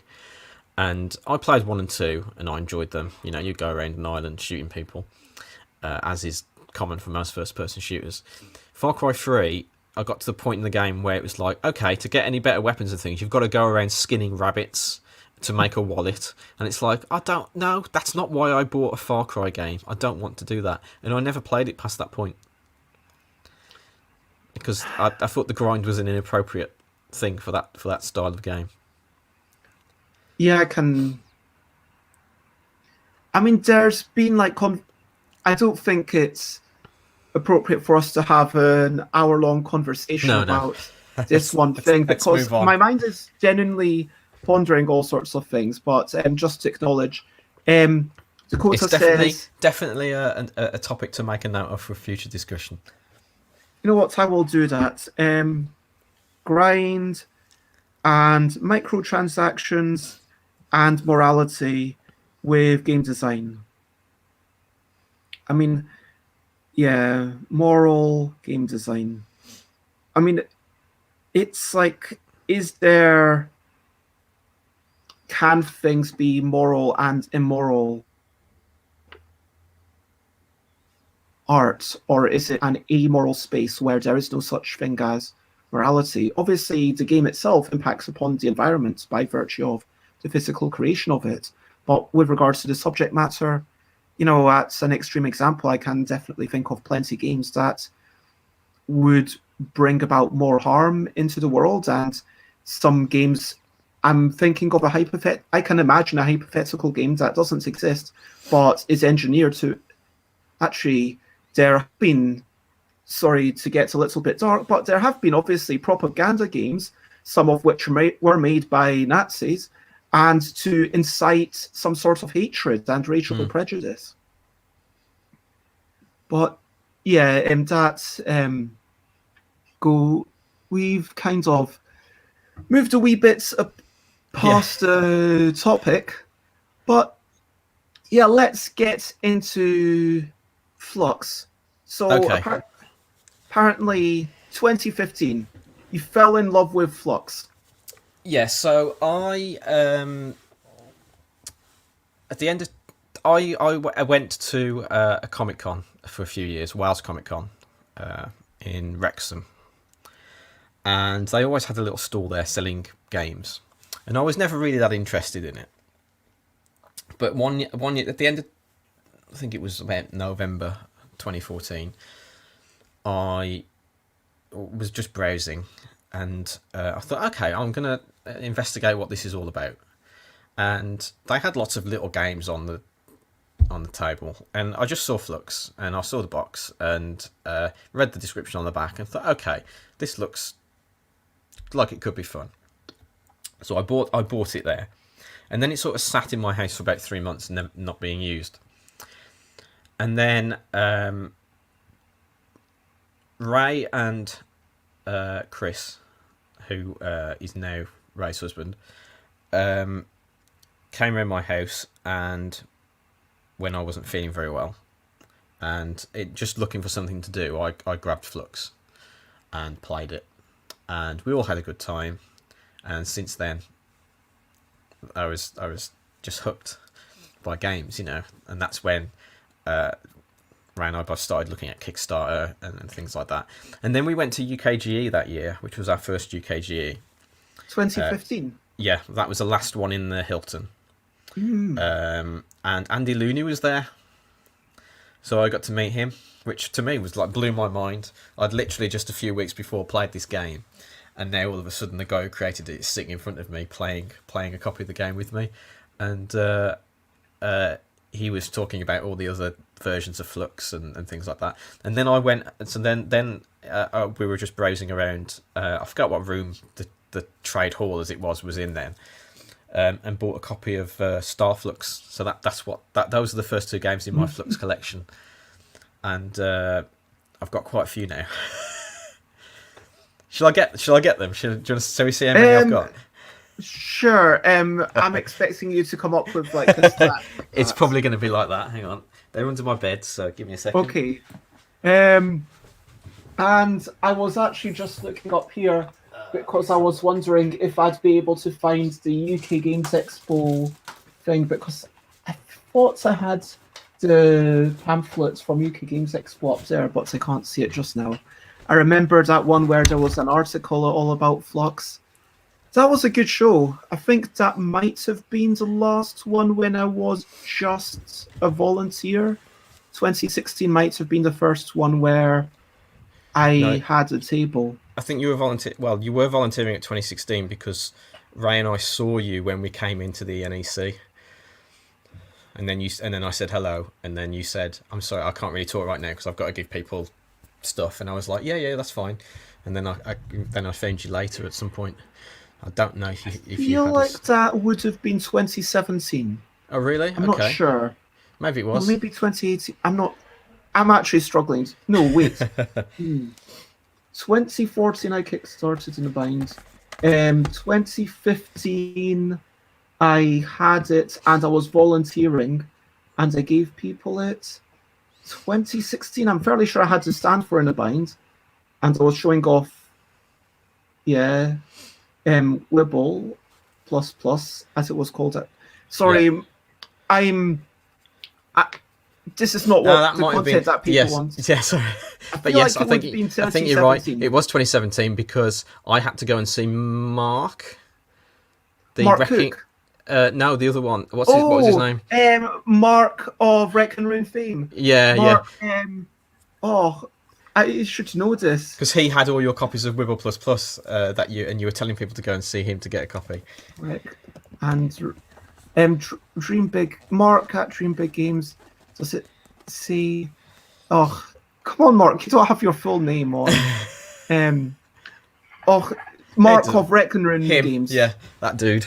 So yeah, that was the first time because I remember you emailed us and said really enjoyed the podcast. Here's my game. Would you like a copy? And I was like, oh yeah, let's try that. You were one of the first people to ever reach out to us as an individual. A lot of the emails we tended to get at that time were just the generic ones that the UK Games Expo send out to all of the press people, just a standard form letter. But you'd actually taken the time to write a proper email No, to us, which was very nice.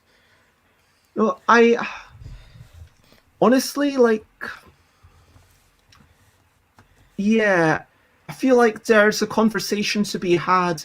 Again, we've already been talking for 90 minutes, but there's definitely so much conversation to be had Yeah, about the relationship between media folk and publishers, if you know what I mean. How it can be.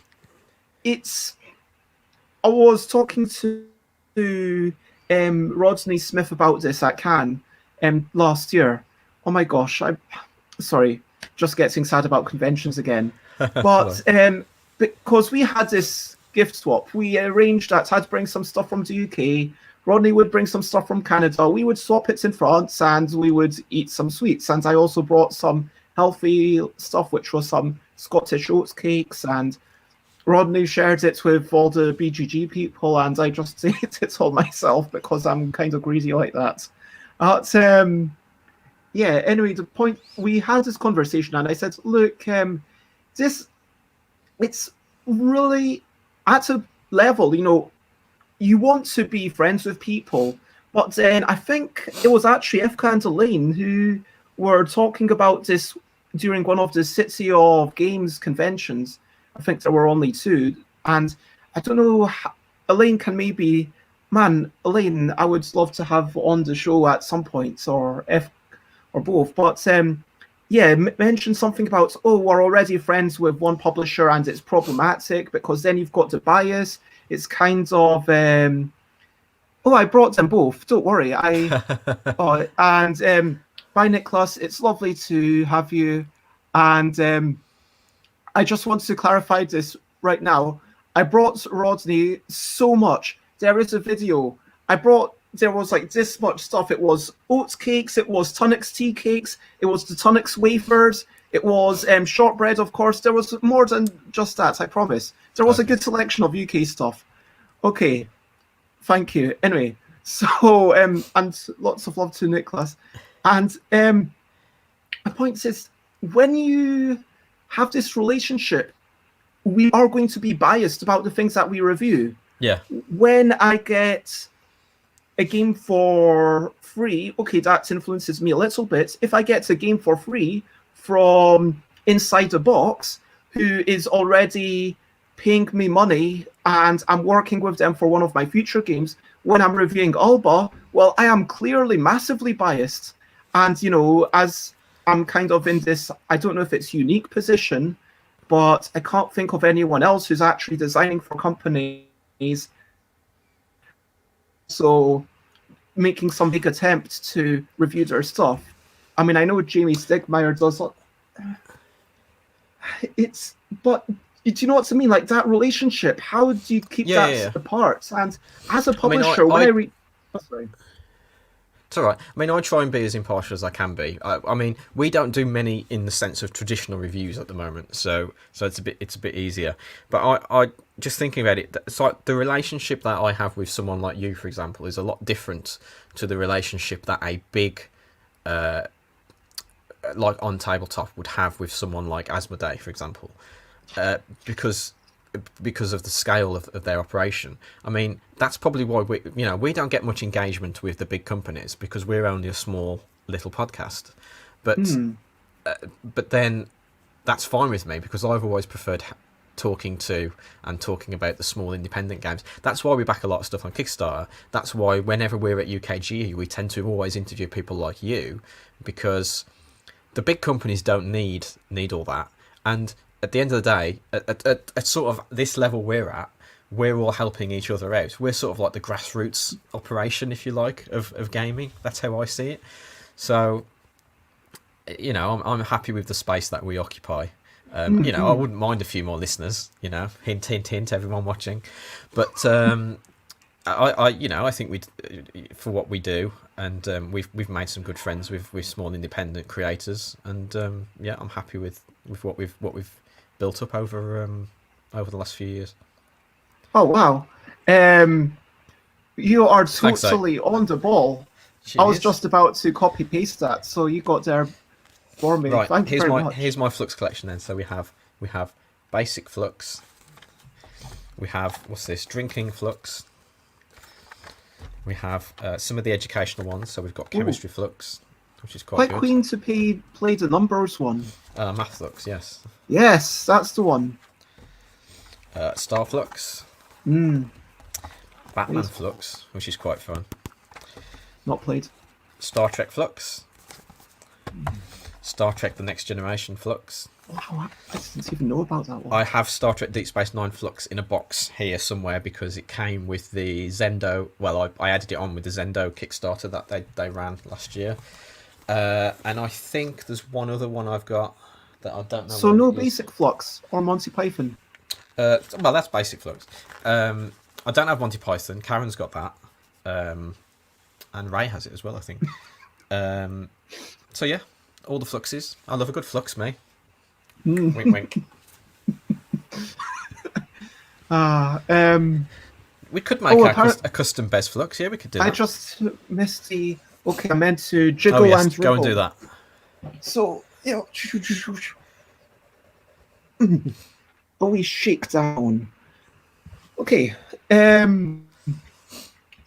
Yeah. So. Elaine mentioned, City of Games was the first time that Elaine and Ifka met me, at least properly. And since then, like, they've played... Last convention we were at was Aircon, which I believe was the last convention in the UK of 2020, unless I'm making a mistake. The last offline convention, let's call it that.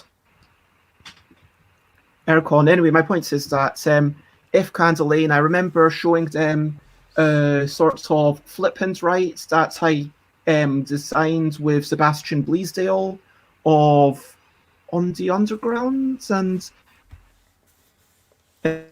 one of the key games. Yeah, this is... Like, if you were to make a public review of a game, you know, are you then more likely to say nice things about it because you're friends with someone? I mean, sure, on the show, I know you say, oh, I don't like alphabetical and I hate word games, and you don't, and that's totally fine, and I get that the games that I make aren't your thing, say. Yeah. But is there still a little bit of bias, and is there still to worry about?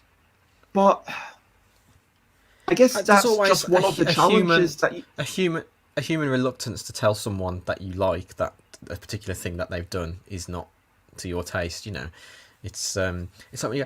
You know, if someone was in a play and you didn't like their performance and they came out and said, "How did you think I did?" You go, "Oh well, yeah, it was interesting." You know, trying to be like that. So yeah, it's difficult. It's difficult. You have to be careful. It's not so much about disappointing someone with a bad review. It's more that your audience will possibly question your integrity when you discuss a game unless you make it very clear you're friends. And yeah, when I'm reviewing stuff, I always spend a good chunk of it saying, this is my bias, this is how I got into it, this is what I've listened. And we have... apparently Karen has Pirate Flux, not Monty Python. I know. It's Ray's got Monty Python then. Okay. I know for a fact Ray's got Monty Python, so. Oh wow. Karen's first experience of UK Games Expo was the virtual expo this year. Yeah. Really looking forward to at some point being able to do the fringe tour of the hall in person and meet people. Really enjoyed it despite not being immersed in it in person.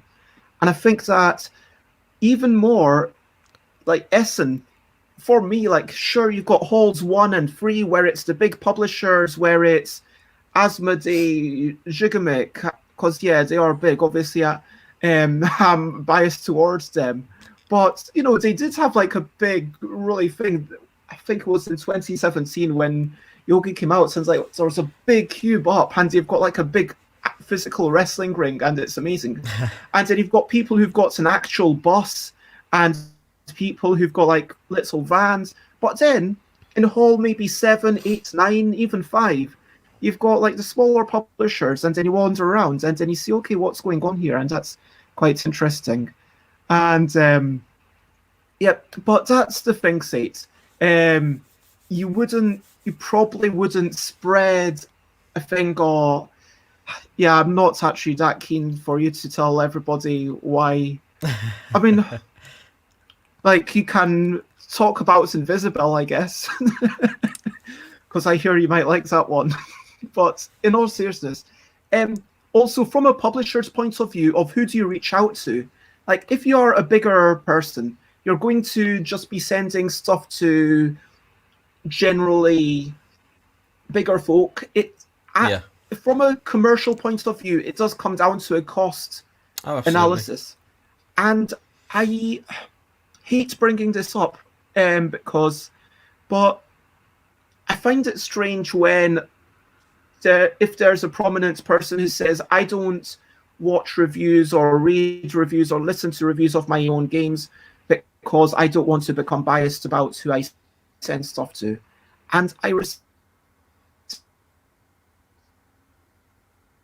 isn't opportunity, because when who was it? Antoinette Mason, tabletop Inquisition, board game Inquisition, sorry. Antoinette Mason did a review of Kitty Cataclysm, mentioned that maybe one or two of the numbers felt a bit off. I kind of said, oh, which ones? And then we did a little bit of pondering. And for one of them, I disagree with Antoinette. With one of them, I decided, you know what, actually, Antoinette is 100% correct. And when I hope, fingers crossed, get around to doing a second printing, then there are going to be 4 cards in the game that are changed as a result, because you can always make those wee changes. And I think that's a really good source of feedback from someone who's taken the time to do this review. And for me, it's like, what's the value of a review as a publisher? Okay, there's the value of raising the profile. There's the value of, okay, maybe this many people will hear about it. There's also the value of, okay, if I put it on a Kickstarter or if I put it on a Twitter page, people say, oh, like 10 people reviewed this saying it's good. Well, it must be good, even if we've only heard of 2 of them. But then there's also the other part, which is kind of the self-gratification part of it. Like I'm making this thing. I want to hear what people think of it. I'm genuinely interested. I want to know what people think. And so when people mention me, I'm like, okay, I want to hear every wee bit. You know what I mean? And I don't know how. That's just where I'm coming from, just to let you know. Like, and part of it is, sure, if I reach up to Shut Up and Sit Down, they're less likely to review my thing than, something that's got a bit more budget and is a bit more available. Because also they know, hey, if people really like the L deck, maybe a lot of people who are our fans aren't even going to be able to get it. So there's no point in talking about it. And that's, it's like the Will Wheaton effect when there was that, what's that Will Wheaton show? Oh, it's just Tabletop, isn't it? With Will Wheaton. Yeah, maybe.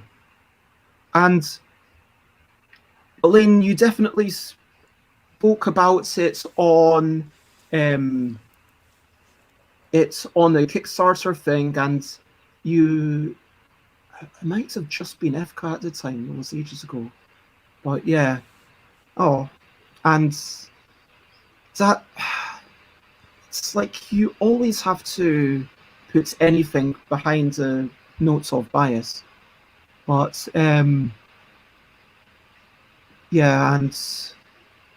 anything else you want to talk about, like the relationships between reviewers before we move on? No, I think we've got things that we were going to talk about that we haven't talked about yet, so...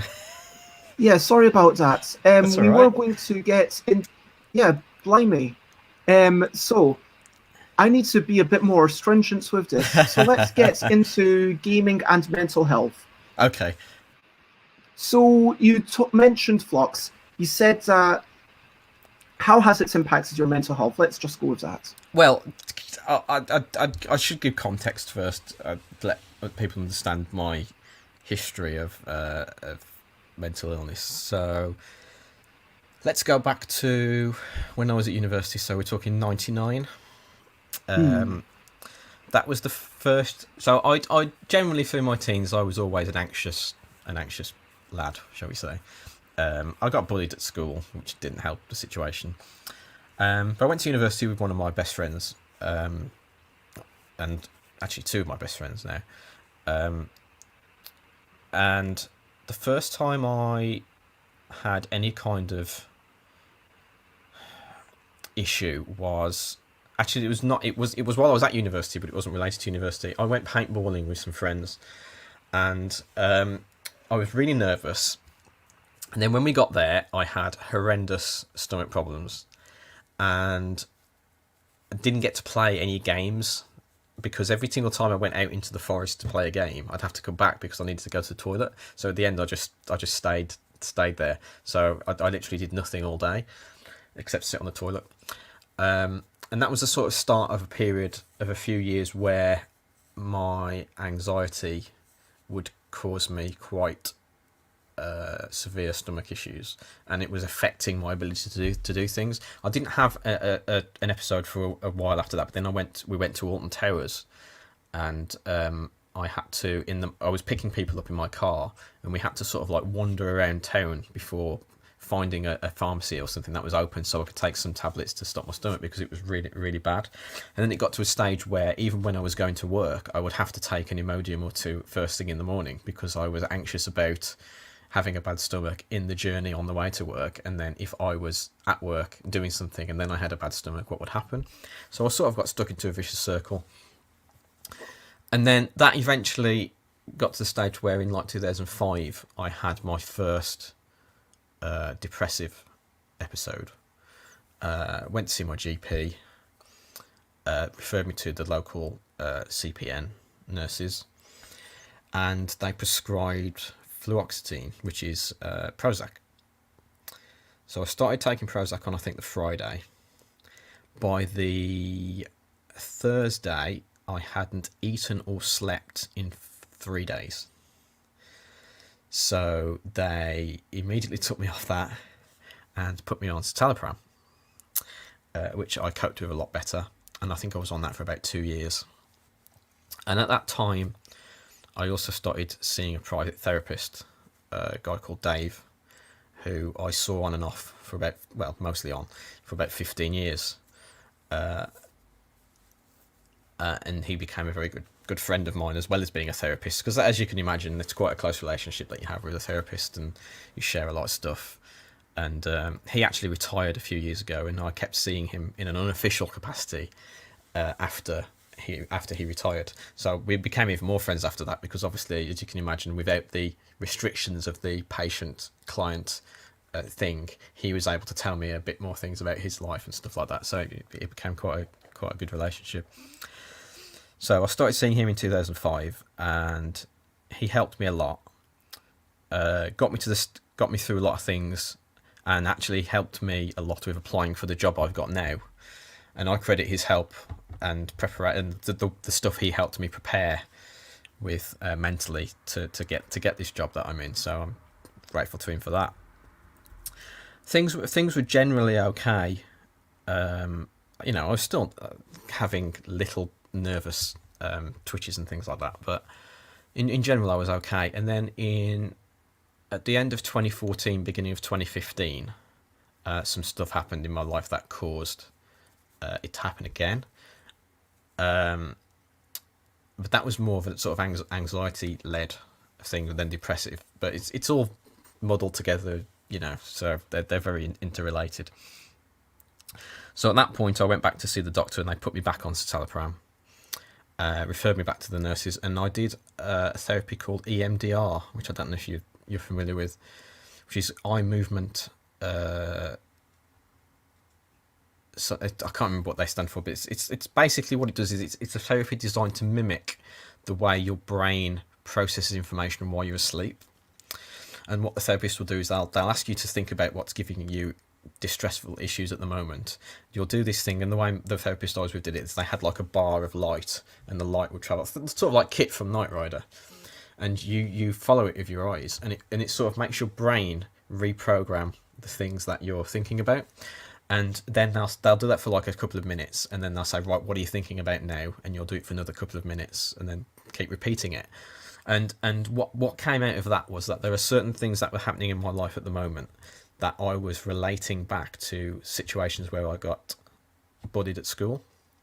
So I was treating things that were happening now as if they were happening then. My brain was just had linked the two things together, and as soon as we made that connection, I started to feel a lot better, and things started to go okay.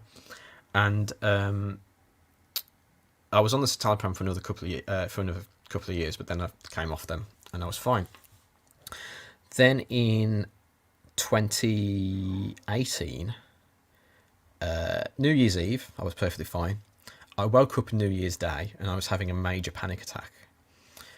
Couldn't drag myself out of bed. And this went on for 2 or 3 days, and I actually went back to work on the Thursday after New Year's Day, and I was there for about an hour, and I said to my boss, I need to go home. I can't sit here and work. I'm on the verge of tears, you know. So I came home, went to the doctor. He prescribed my citalopram to me, and gave me a couple of weeks off work, and the panic stayed with me for about 3 or 4 months, and in that period, that's when I couldn't leave the house. I couldn't do simple things like go around the shops. I'd just have a panic attack.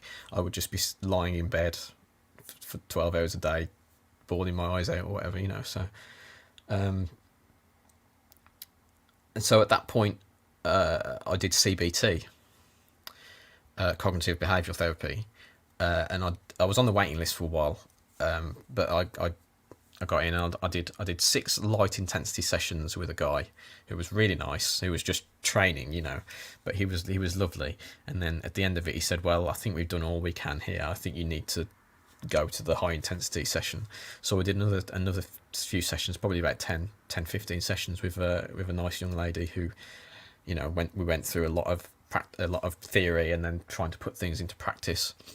And there was one of the things that we did was we worked out goals and things to do, and one of them was to go to UKGE in 2018, because at that point I was like, well, I don't think I'm going to be able to do it, but because I just think I don't think I'll be able to cope, but I did, and that was the first real thing that I'd done that year that made me feel normal again. And once I'd got over that hurdle and done it, I instantly felt starting to feel back to normal again, and things like that. So gradually over the next few weeks, I did a phased return to work. I can't praise my manager enough for helping me, you know, get back to work, gradually build myself up to it. And then I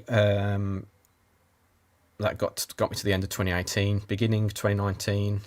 Things were a lot better. I was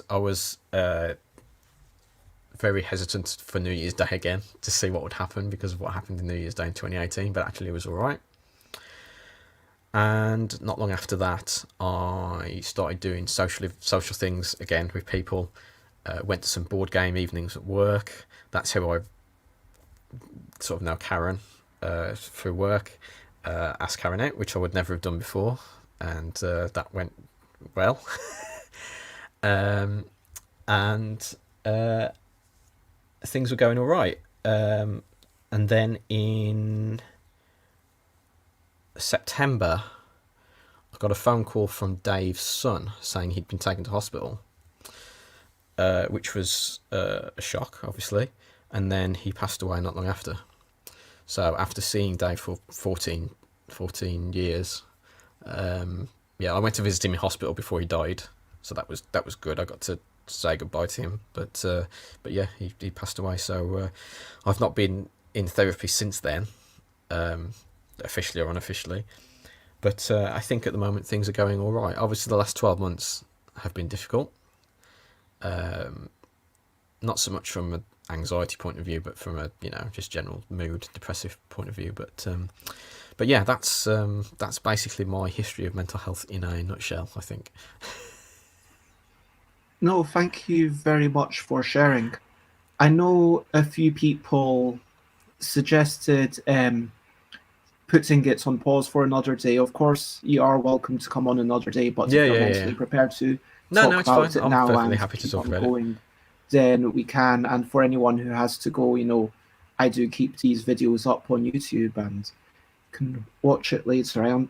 But yeah, if you've got through last year and are holding things together, says Rob, that's good, Yeah, yeah. good going. I just wish we And could be doing more things that would make me feel better. Like it'd be nice to get together with my friends and play games and do things. So. But yeah, it's I mean, I'm perfectly happy to talk about it because I think my thought on it has always been that if you share it with people, then one, it'll help you because people understand what you're going through, but also it'll help someone else. Someone else has gone through the same process. So, are we okay to run over? It's not a problem with you if we go past 12 no, o'clock, is it? I'm happy to run over. Okay. Basically, if it's I don't have somewhere that I need to be, Okay. and it's just especially now I use it more as a guideline than anything. That's cool. Um, We won't be too long, but I just as long as I know I don't have to rush for the next 3 minutes no, to no, get. no, no. And So okay, so I think so. So on the back of that, then we have to think about how gaming helped me. yeah, So as I've said, so yes, board games specifically. I'd been a or you can talk about video well, games as well. Sorry, it's interesting. I mean, I've been I don't want a to. PC gamer for a long time, but when I was having my issues in 2015, I sort of lost the ability to enjoy things. So even watching a TV show or playing a game, I just wouldn't do it because it just didn't. I had no desire to do it. It's funny you mentioned comedy earlier. When in 2005, when I was having my first issues, I listened to and watched a lot of comedy. I watched a lot of Whose Line Is It Anyway?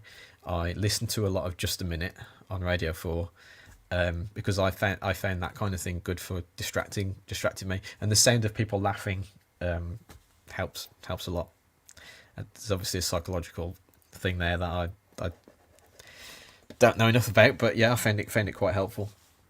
So I'm a big fan of Just a Minute. So rest in peace, Nicholas. And so yeah, that was what helped me then.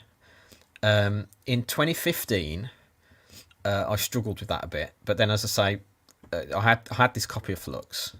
So Ray and Chris came round and we played it, and I found that while I was playing it, it helped distract my mind from what else was going on because it was quite mentally challenging. So that was the first thing. It was like, okay, this is actually quite therapeutic. It's helping distract me from what's going on. And after that point, things started to get better. I went back to work, and it was Ray who said to me, "Do you want to go to UK Games Expo?" I was like, "UK Games Expo? What's that then? This sounds very interesting." So we got tickets. We went, and I had a great time. And that's what sort of got me. Whose Bez is it anyway? They're still happy Bez. That's what got me. I mean, I don't think if it wasn't for that catalyst of me wanting to find out more about board games because I knew it was helping me, I don't know if I'd be as much into them as I am today. So that was the first UKGE, and then obviously not long after that, Ray said they wanted to do a podcast, so we did a bit of brainstorming. So the reason Ray asked me that was because when I started working at the university, I had a lot more time in the car, so I downloaded and listened to a lot more podcasts. And one of the podcasts I listened to was a Star Trek one called Trekmate. And I started listening to it near when they started putting out episodes. And I thought the hosts were, fun and friendly. So I wrote them an email saying, I appreciate what you're doing and it's helping me on my commute to work. And they had this section called Stump the Quizmaster, where there was one of the hosts, a guy called Mark, would write trivia questions for the other hosts to answer. And then they came up with an idea that maybe some of the listeners could write questions that would stump him. So I, being a big fan of soundtracks and movie music and TV music, decided to do a fun little quiz for Mark, where I would cut out a clip of a soundtrack and then say to him, can you guess what episode this was from? Then based on that, Wayne, the main host, said to me, would you be interested in doing a weekly segment on the music of Star Trek? So I had to think about it for a bit. And then I went to the big Star Trek convention in London, which was the first UK Star Trek convention for years, at the Excel Centre. And they were there. They had like a bloggers area, and the Trekmate guys were there. So I met Wayne and Mark and some of the other guys. And Wayne said to me again, "Do you want to do this?" I said, "Okay, yeah, I'm up for that. Let's do it." And so I did that for a while, and then that eventually meant that transitioned into me becoming a more permanent host on the show. I then dropped off doing that when I had my mental health, my issues in 2015. At that point, Wayne had left the show, and Mark and I were the ones doing the podcast. And then when I stopped doing it, I think sort of Wayne came back and started doing it with someone else, a guy called Jude, who I speak to them both, and I still listen to the show. So Ray knew I had a background in doing podcasts, and Ray wanted to do a podcast, but didn't know. I don't think they knew what they wanted to do on. And I guess Ray's thinking was, well, Matt and I are both interested in board games now. Why don't we do a board game podcast? But we wanted to make it a little bit more unique than just talking about board games. So the hook, the idea we came up with, was the whole offline concept, which was, let's make it about board games and PC games you don't need to play when you're connected to the internet. Hence, only games you can play when you're offline. Now, obviously, that's gone a bit awry over the years. But the basic concept of it is games you could play when you don't have an internet connection. So it was going to be primarily board games, with the odd video game things scattered in. And for the first 2 or 3 years, that obviously was where we were at. We would mostly talk about board games. Obviously, over the last 12 months, we haven't had that opportunity, so it's been more video games again. But once lockdown is over and things start returning to a little bit of normality, hopefully that'll be the way we go. So from that, we managed to get press passes to UKGE. We started doing YouTube videos, mainly unboxing videos, because they were all the rage when we started doing them. So we look at the games we've received from mainly from Kickstarter and open them up and see what's inside them, because for a lot of people they don't, that's the thing about Kickstarter games, you don't know what you're going to get until you get it in the post. However long after you've backed the project that may be, depending on how well the project is run. And yeah, I mean, it was, like I said before, we don't have a lot of stuff, a lot of people watching or listening to us. Although some of our videos on YouTube have got over 1,000 views, which I'm amazed at. Most of them get 20, 30, 40 views, but then there's the odd one or two that will get quite a few. And that's where we are today. And I think that all of that combined, doing the podcast with Ray, who's been a really good friend to me over the years, playing games with people. The thing I like about playing games is that it's a structured activity. So you know what to expect when you go in. So even if you're playing with new people, which was always a big worry of mine initially, it was like, well, I don't know these people, how am I going to play a game with them? But at the end of the day, you're all playing to the same rules, so everyone knows what you sort of know what to expect from each other. So I found that incredibly helpful in overcoming my social anxiety, particularly. and that's where I am today. I think. I can't. I don't think. I think. I don't think there's anything I've missed out. No, I think, well, yeah, it sounds like there's a lot to unpack there, and thank you so much for It's sharing all that right. story. No, thank you so much, genuinely, because I think to me, at the end, you mentioned, yes, mirroring a couple of what's Alex's points here. Board games are a lovely Yeah. distraction, agency, and success, and a framework for socialization. And you mentioned that structure, that you know what you're getting into. And so that can make it a little bit easier than going to a party or where you're just chatting to people and not really doing anything. Saying, okay, this is what we're going to do. And having that.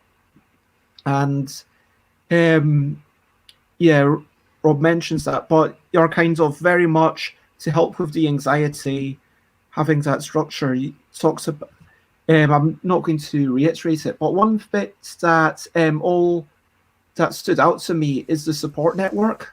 Mm. That Ray, as you said, was this amazing friend and still is.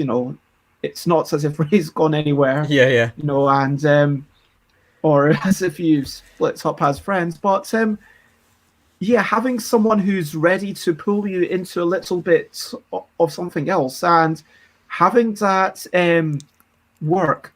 And if I may go on a tiny bit of a tangent for Yeah. Yeah. literally 30 seconds, it reminds me of UBI, Universal Basic Income, where people say, well, if you did this, wouldn't people just not work?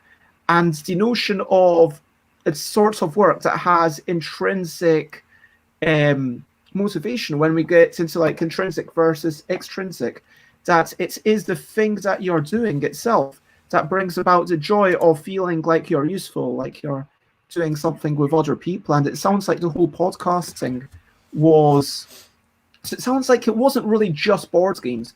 It was board games plus the podcast plus the Star Trek Yeah. podcast, Yeah. Yeah. feeling useful and everything together and managing to ease yourself back into, okay, I'm going to have some things for me to do. Yeah.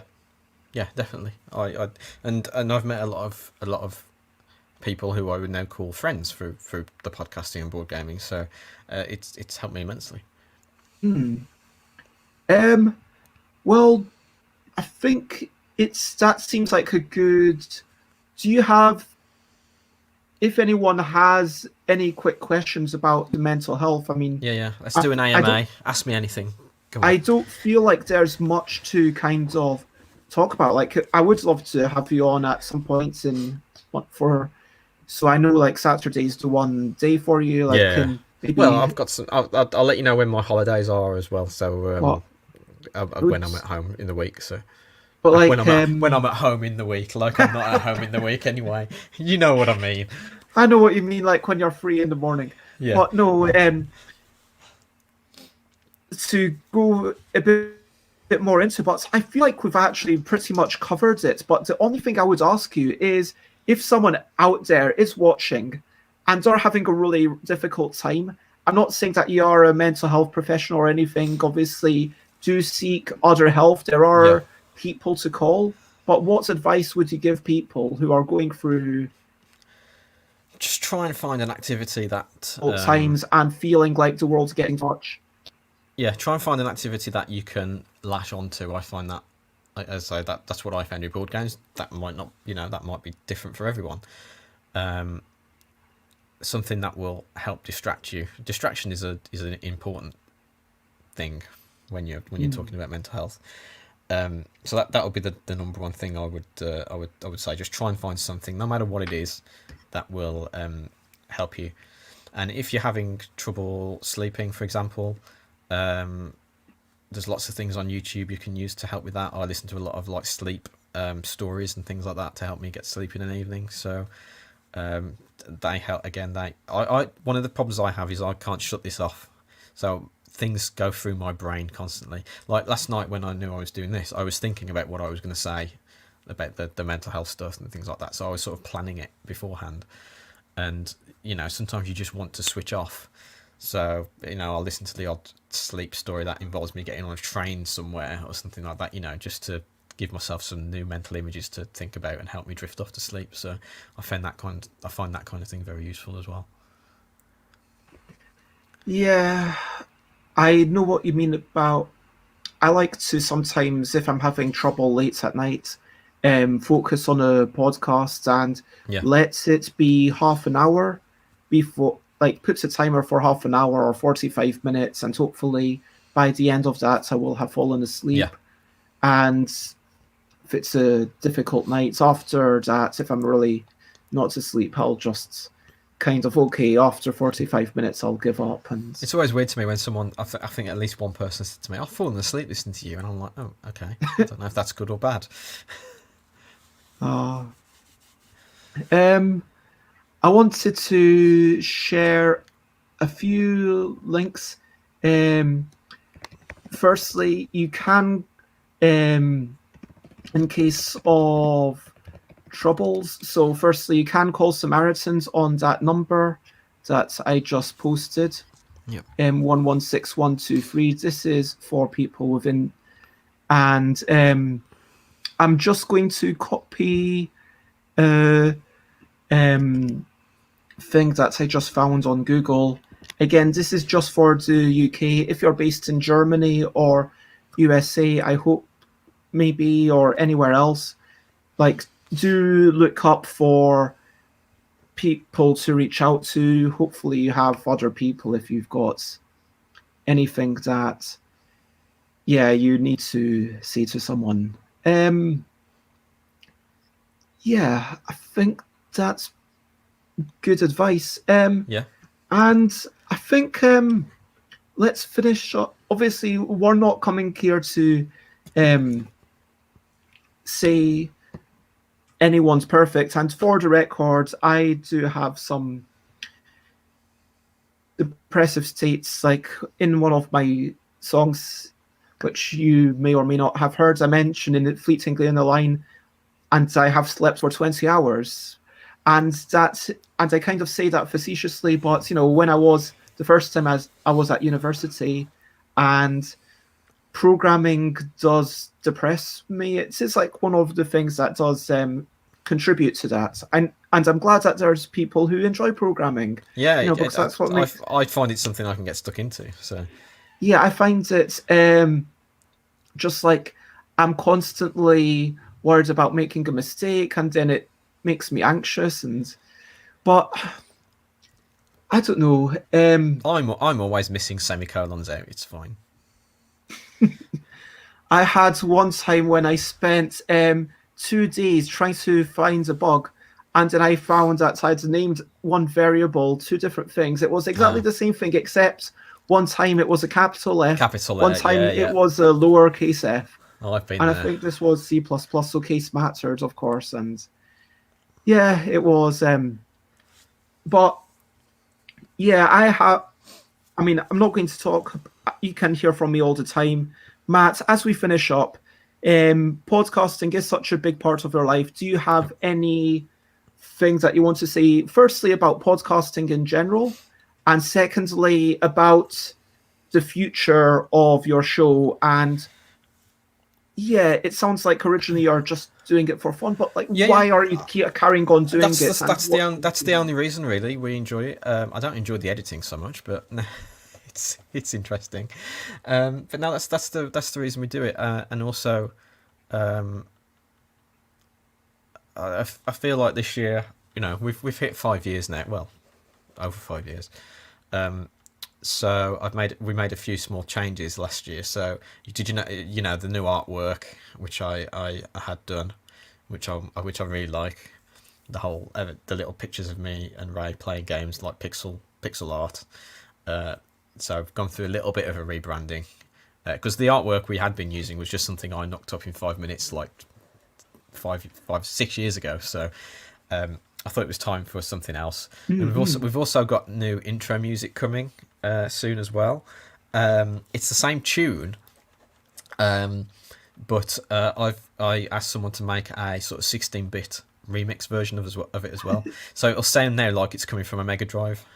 as opposed to the guitar version it is now. So that fits in with the whole aesthetic that I'm sort of going for at the moment. So that's coming.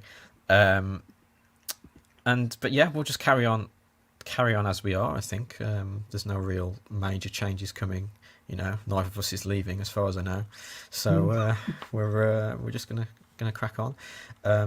We try. Well, we need to get back into doing Meeple Mail again as well, because that was one of the reasons I.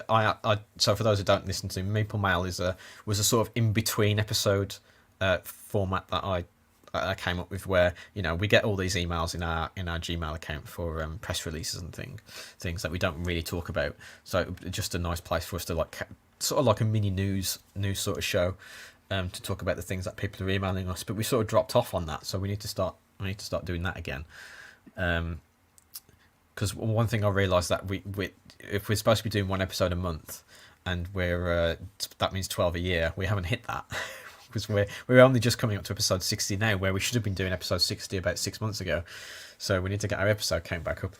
But I don't think it really matters. But I think that's the thing. People look at it and say, "You've only got 60 episodes in 5 years. What's going on there?" But on the plus side, it makes it easy for someone to catch up. 60 is 12 a year. It is, yeah, but we aren't there. We haven't done it yet.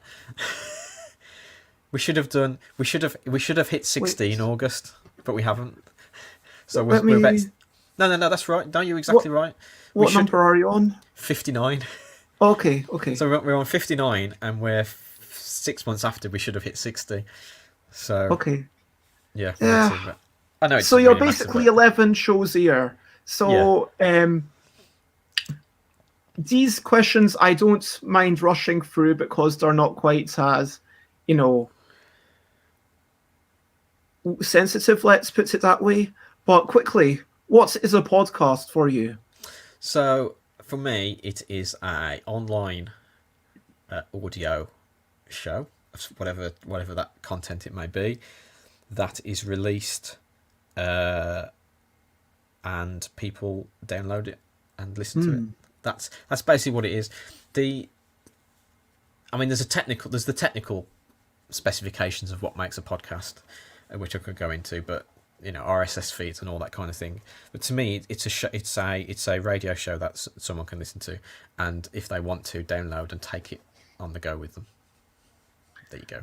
And it sounded like we've talked a little bit about your relationship with podcasts. You love them, and the Star Trek thing and everything. Do you have anything more to say on that? No, it's just a way of. Fundamentally for me, I'm not a big music listener apart from the soundtrack stuff. So in the car, I would never put the radio on. So it's just a way for me to fill in that gap of where I'm just sitting in traffic, to have something to listen to and keep my mind busy. But two, to learn things. There's a lot of podcasts out there that teach you a lot of stuff. And three, sometimes there's ones that make me laugh. So those are the main reasons I listen to them. And we had a little bit about, Ray just wanting to do a podcast and saying, "Hey, let's do a podcast together." That was, it's been a while. So that was after UK Games Expo 2015. Yes, it was, because we talked about the UK Games Expo in our first episode, which was August 2015, I think. And I think Ray just wanted to do a podcast, and it was like, well, everything seems to have come together. Matt knows about podcasts. We've both got the same interest. Why don't we do a podcast about this? I was like, okay, fine. And doing something with your friend Ray just even helped you pick up a wee bit. So well, that's it. I think I'd known Ray for a couple of years by that point, working in the same office. So we were pretty good mates by then. And has the motivation changed at all, or is there anything more you want to say about the process other than it's fun? No, I'll just do it because I enjoy it. And one last comment from chat. I'm not saying that people have to stop commenting or whatever, but it says, "I'd rather people do podcasts when they have the energy and content to add than to meet a minimum." Yeah, true. We have enough content these days. Just give me all your bestest moments when you have them, and not doing whatever to meet a deadline.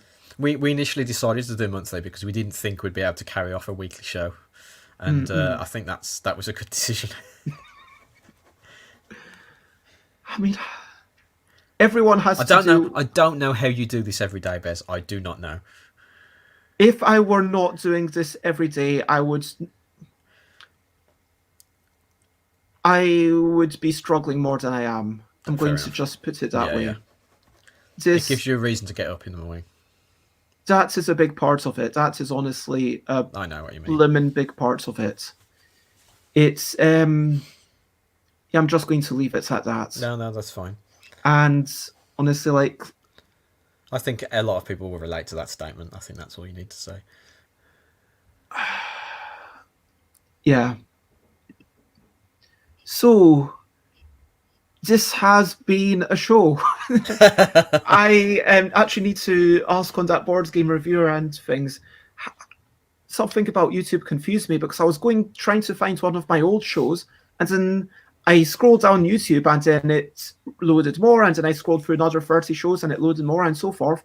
And then I got about 6 months in the past, which is like maybe 150 episodes into the past, and then it stopped loading anything. So for whatever reason, but I've definitely got most of them on YouTube. So I don't know if it's when you click on videos of a content creator, maybe it only goes down like 200 videos or something. I don't know. I don't know. Oh yes, on the page it does. I think you have to actually, if you just on their homepage, you can only go back so far. But if you click videos, you should be able to see everything. And I clicked videos, and then just videos on my own page anyway. That was chatting to people. It's pretty brilliant. And sure is. I can talk more about that today when I'm not keeping. And mostly Matt's Mental Memories has been a great show. Now that is a good title. People here are all about the alliteration. I love alliteration. Love it. Well, you came onto the right show. So I have been Bez, and let me check my notes. We have been chatting about a whole bunch of things. Oh, wow. We've been chatting about hamburgers and cyberpunk, Sonic Mania, walks, and design sessions. We've been chatting about beans on toast, being a theme that maybe there should be more games about beans on toast. I mean, I'm not familiar with any games based on beans on toast, and maybe a little spaghetti hoops thing. Then Matt suggested that people start putting Bez in random titles, which carried on for a while. Arguably still carrying on. F1, meatballs, and ducks. Clearly, what we're learning is that Matt prefers, whether it's a meeple-sized duck or a duck-sized meeple, Matt prefers that to embodying the spirit of an animal. Absolutely. You don't want to be another animal. You're happy being a human. Well, I don't know. I like pandas. I like penguins. I like giraffes. So either any of those would be nice. We talked about Key to the Kingdom and old games and flux and the murky line between board games and video games, about physical health, about grinding and microtransactions, about relationships. We talked about relationships between people and friendships and romantic relationships, but also the relationships between reviewers or media folk and publishers or designers. We talked about onyx tea cakes and oat cakes, about bias in reviews, and then we got really into anxiety and depression, about improv comedy and hearing laughter and how that can help you a wee bit, about reaching out and saying, hey, I enjoyed this show, and becoming part of it. And this is me projecting a little bit, but having that validation, I guess, if that's fair to say. Yeah. And apparently Matt's really into the music of Star Trek, and talks about the genesis of the offline gamer, but how it's having some sorts of structure, this safe environment where everybody knows a little bit about what to expect, and having something to do with your friends, and having an understanding boss who then helps you get through things, and how CBT, and I didn't write down the other acronym, EMDR. Hmm, how maybe anyway, if you do need help, then it's better to obviously speak if you're in UK 111 or 999, depending on how critical it is. And never be afraid to phone 111. I'm so happy that they set that up. It's like, oh, Yeah. Something's really troubling me. Oh, I've got this toothache. It's making me, it's like, anyway, then we talked about simple activities to latch onto as distractions. And then we talked a wee bit more about podcasts, and then I started recapping, and that brings us to the current moment. So if you want to find me, I'm stuffbez.com, stuffbez.bigcards.com, twitter.com/stuffbez, instagram.com/stuffbez, twitch.tv/stuffbez. I stream every day at 10 a.m. UK time, but go over to that link to check out what's coming up, youtube.com/stuffbez for at least the last 150 shows. I'll need to check about what I need to do about that. Stuffbybez.com/Discord if you want to join my Discord. And please do that. I'm going to have a thing in 2 weeks' time. Yep, 2 weeks' time. I'm going to start a game jam thing. Oh. And so, yeah, thank you very much. And Matt, you are totally on the ball. Thank you so much, Xate. So, Matt, where do you like to be found? So the podcast can be found at offlinegamer.co.uk. It's on all the social medias at Togcast, TOGcast. And my personal stuff is just search for QB online, QBIE. Just go to my website, my blog, qb.com. You can find links to all of my stuff there. So, yeah. And hello, Brambeard. It's, thanks for popping in. I hope that you're generally doing well. Rob suggests an alternate title, Matt's Miscellaneous Morning Musings. And 3/4 of the show was adding best to things. Yeah, I'm still not apologising for that. Can I recap the recap? Bez read out a recap of the show. There you go. There's the recap of the recap. And then the recap of the recap of the recap is Matt's made a summary. That's it.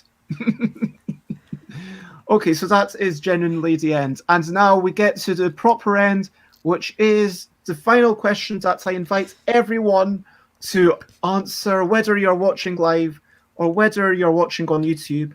Over to you. What are you up to? You can share anything you want to, whether it's something that you want to get done, whether it's something that you're looking forward to, whether it's something that's super serious, or whether it's fun and frivolous. Anyone in chat or Matt, would you like to go first? What am I up to? Not a lot at the moment, Bez. Just life is just plodding along. I can't really say. Is there anything I'm, maybe in a few weeks, well, I'll have more plans. But for now, it's just let's just try and weather this storm we're in and keep going. Oh yes. For sure, that's a thing. And Xate is doing a thing, and can I do shout out 4 weird sisters?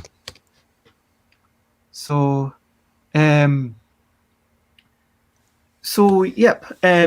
If you go there, they are doing it at 6 p.m. UK time, and I think it's 3 people crafting things, and Xate is trying to give them weird challenges. I'm not sure. There we go. Runa, Duchess, and Didi will be doing a crafting challenge based on My City, as I moderate, chat with the chat, and give them impossible tasks to complete. I mean, if it's literally impossible, that doesn't sound much fun. And so, yep, go and check that out at, I think it lasts for a couple of hours. It's from 6 until 8-ish. And Rob is making bread at the moment. The first loaf is out and will be eaten for lunch. Second is about to go in. And Dakota hasn't slept tonight yet, but hopefully I will, and then maybe stream.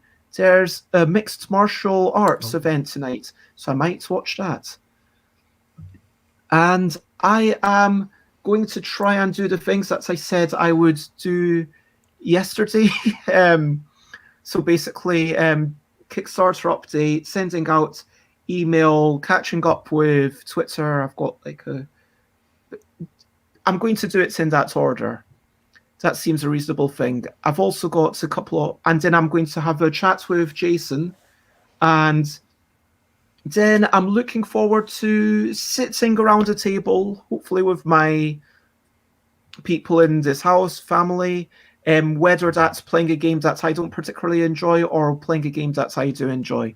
But at the very least, we will be eating together. That's nice. More Stardew Valley. Was that what you were shaking your head to? Yeah. Means I won't Man, get you any are response to such- my text messages for 2 or 3 hours. Aw. Lots of love to Xates. I'm so sorry about all of this. And the challenge will be mostly possible. So I guess we'll be finding out if any of them are impossible. So maybe I can just say, hey, touch your toe to your nose while you're doing your next crafting. That feels like a bit too harsh. Maybe your head to your knee. I wonder how easy is it to touch the... I can't do it. I mean, I can't do it without assistance from my hands, if you know what I mean. But anyway, check that out. And I hope that everyone is looking forward to things. And even if your biggest achievement today is going to be just brushing your teeth or making dinner or whatever, lots of love to you. And I hope that everything's generally okay. Yeah, I haven't done mine yet, actually. I'm going to have to do it after this. As I said, check out that link for the streams. Feel free to share, spread the word if you want. I will have to check out what's happening on Twitch to see what is happening and if there's someone. Oh, Harley Hutchinson is. Oh, Jolin piano. Oh, let's go to Jolin because we've raided Harley Hutchinson quite recently. So feel free to copy part or all of that message that you just see. And as we go to raid Jolin, who's a piano musician, and I remember play some wonderful stuff, and I'm looking forward to seeing what they've got on today. And so, Matt, is there any final words? Not on your... Oh, God. Right hand, right. No, I'm not even going to try that. Right hand, right off right elbow. That's just right. Yeah. Oh, right hand, right. Oh, I see. Yes, very good. Final words from me? No, just everyone take care of yourselves, and yeah, I'll probably speak to some of you soon. And so for now, yep, there is only one thing left to do, and that's one thing, Jolin, piano. Hopefully this works. The one thing left to say is bye, bye, bye, bye. This is the goodbye song. Bye, bye, bye, bye. Thank you for watching along. Bye, bye, bye, bye. This is the end of the show. Bye, bye, bye, bye. And now it's time to go to bed. For passing along. Bye, bye, bye, bye. This is a goodbye song. Bye, bye, bye, bye. This is the end of the show. Bye, bye, bye, bye. And now it's time to go. Bye-bye. Bye-bye. Bye.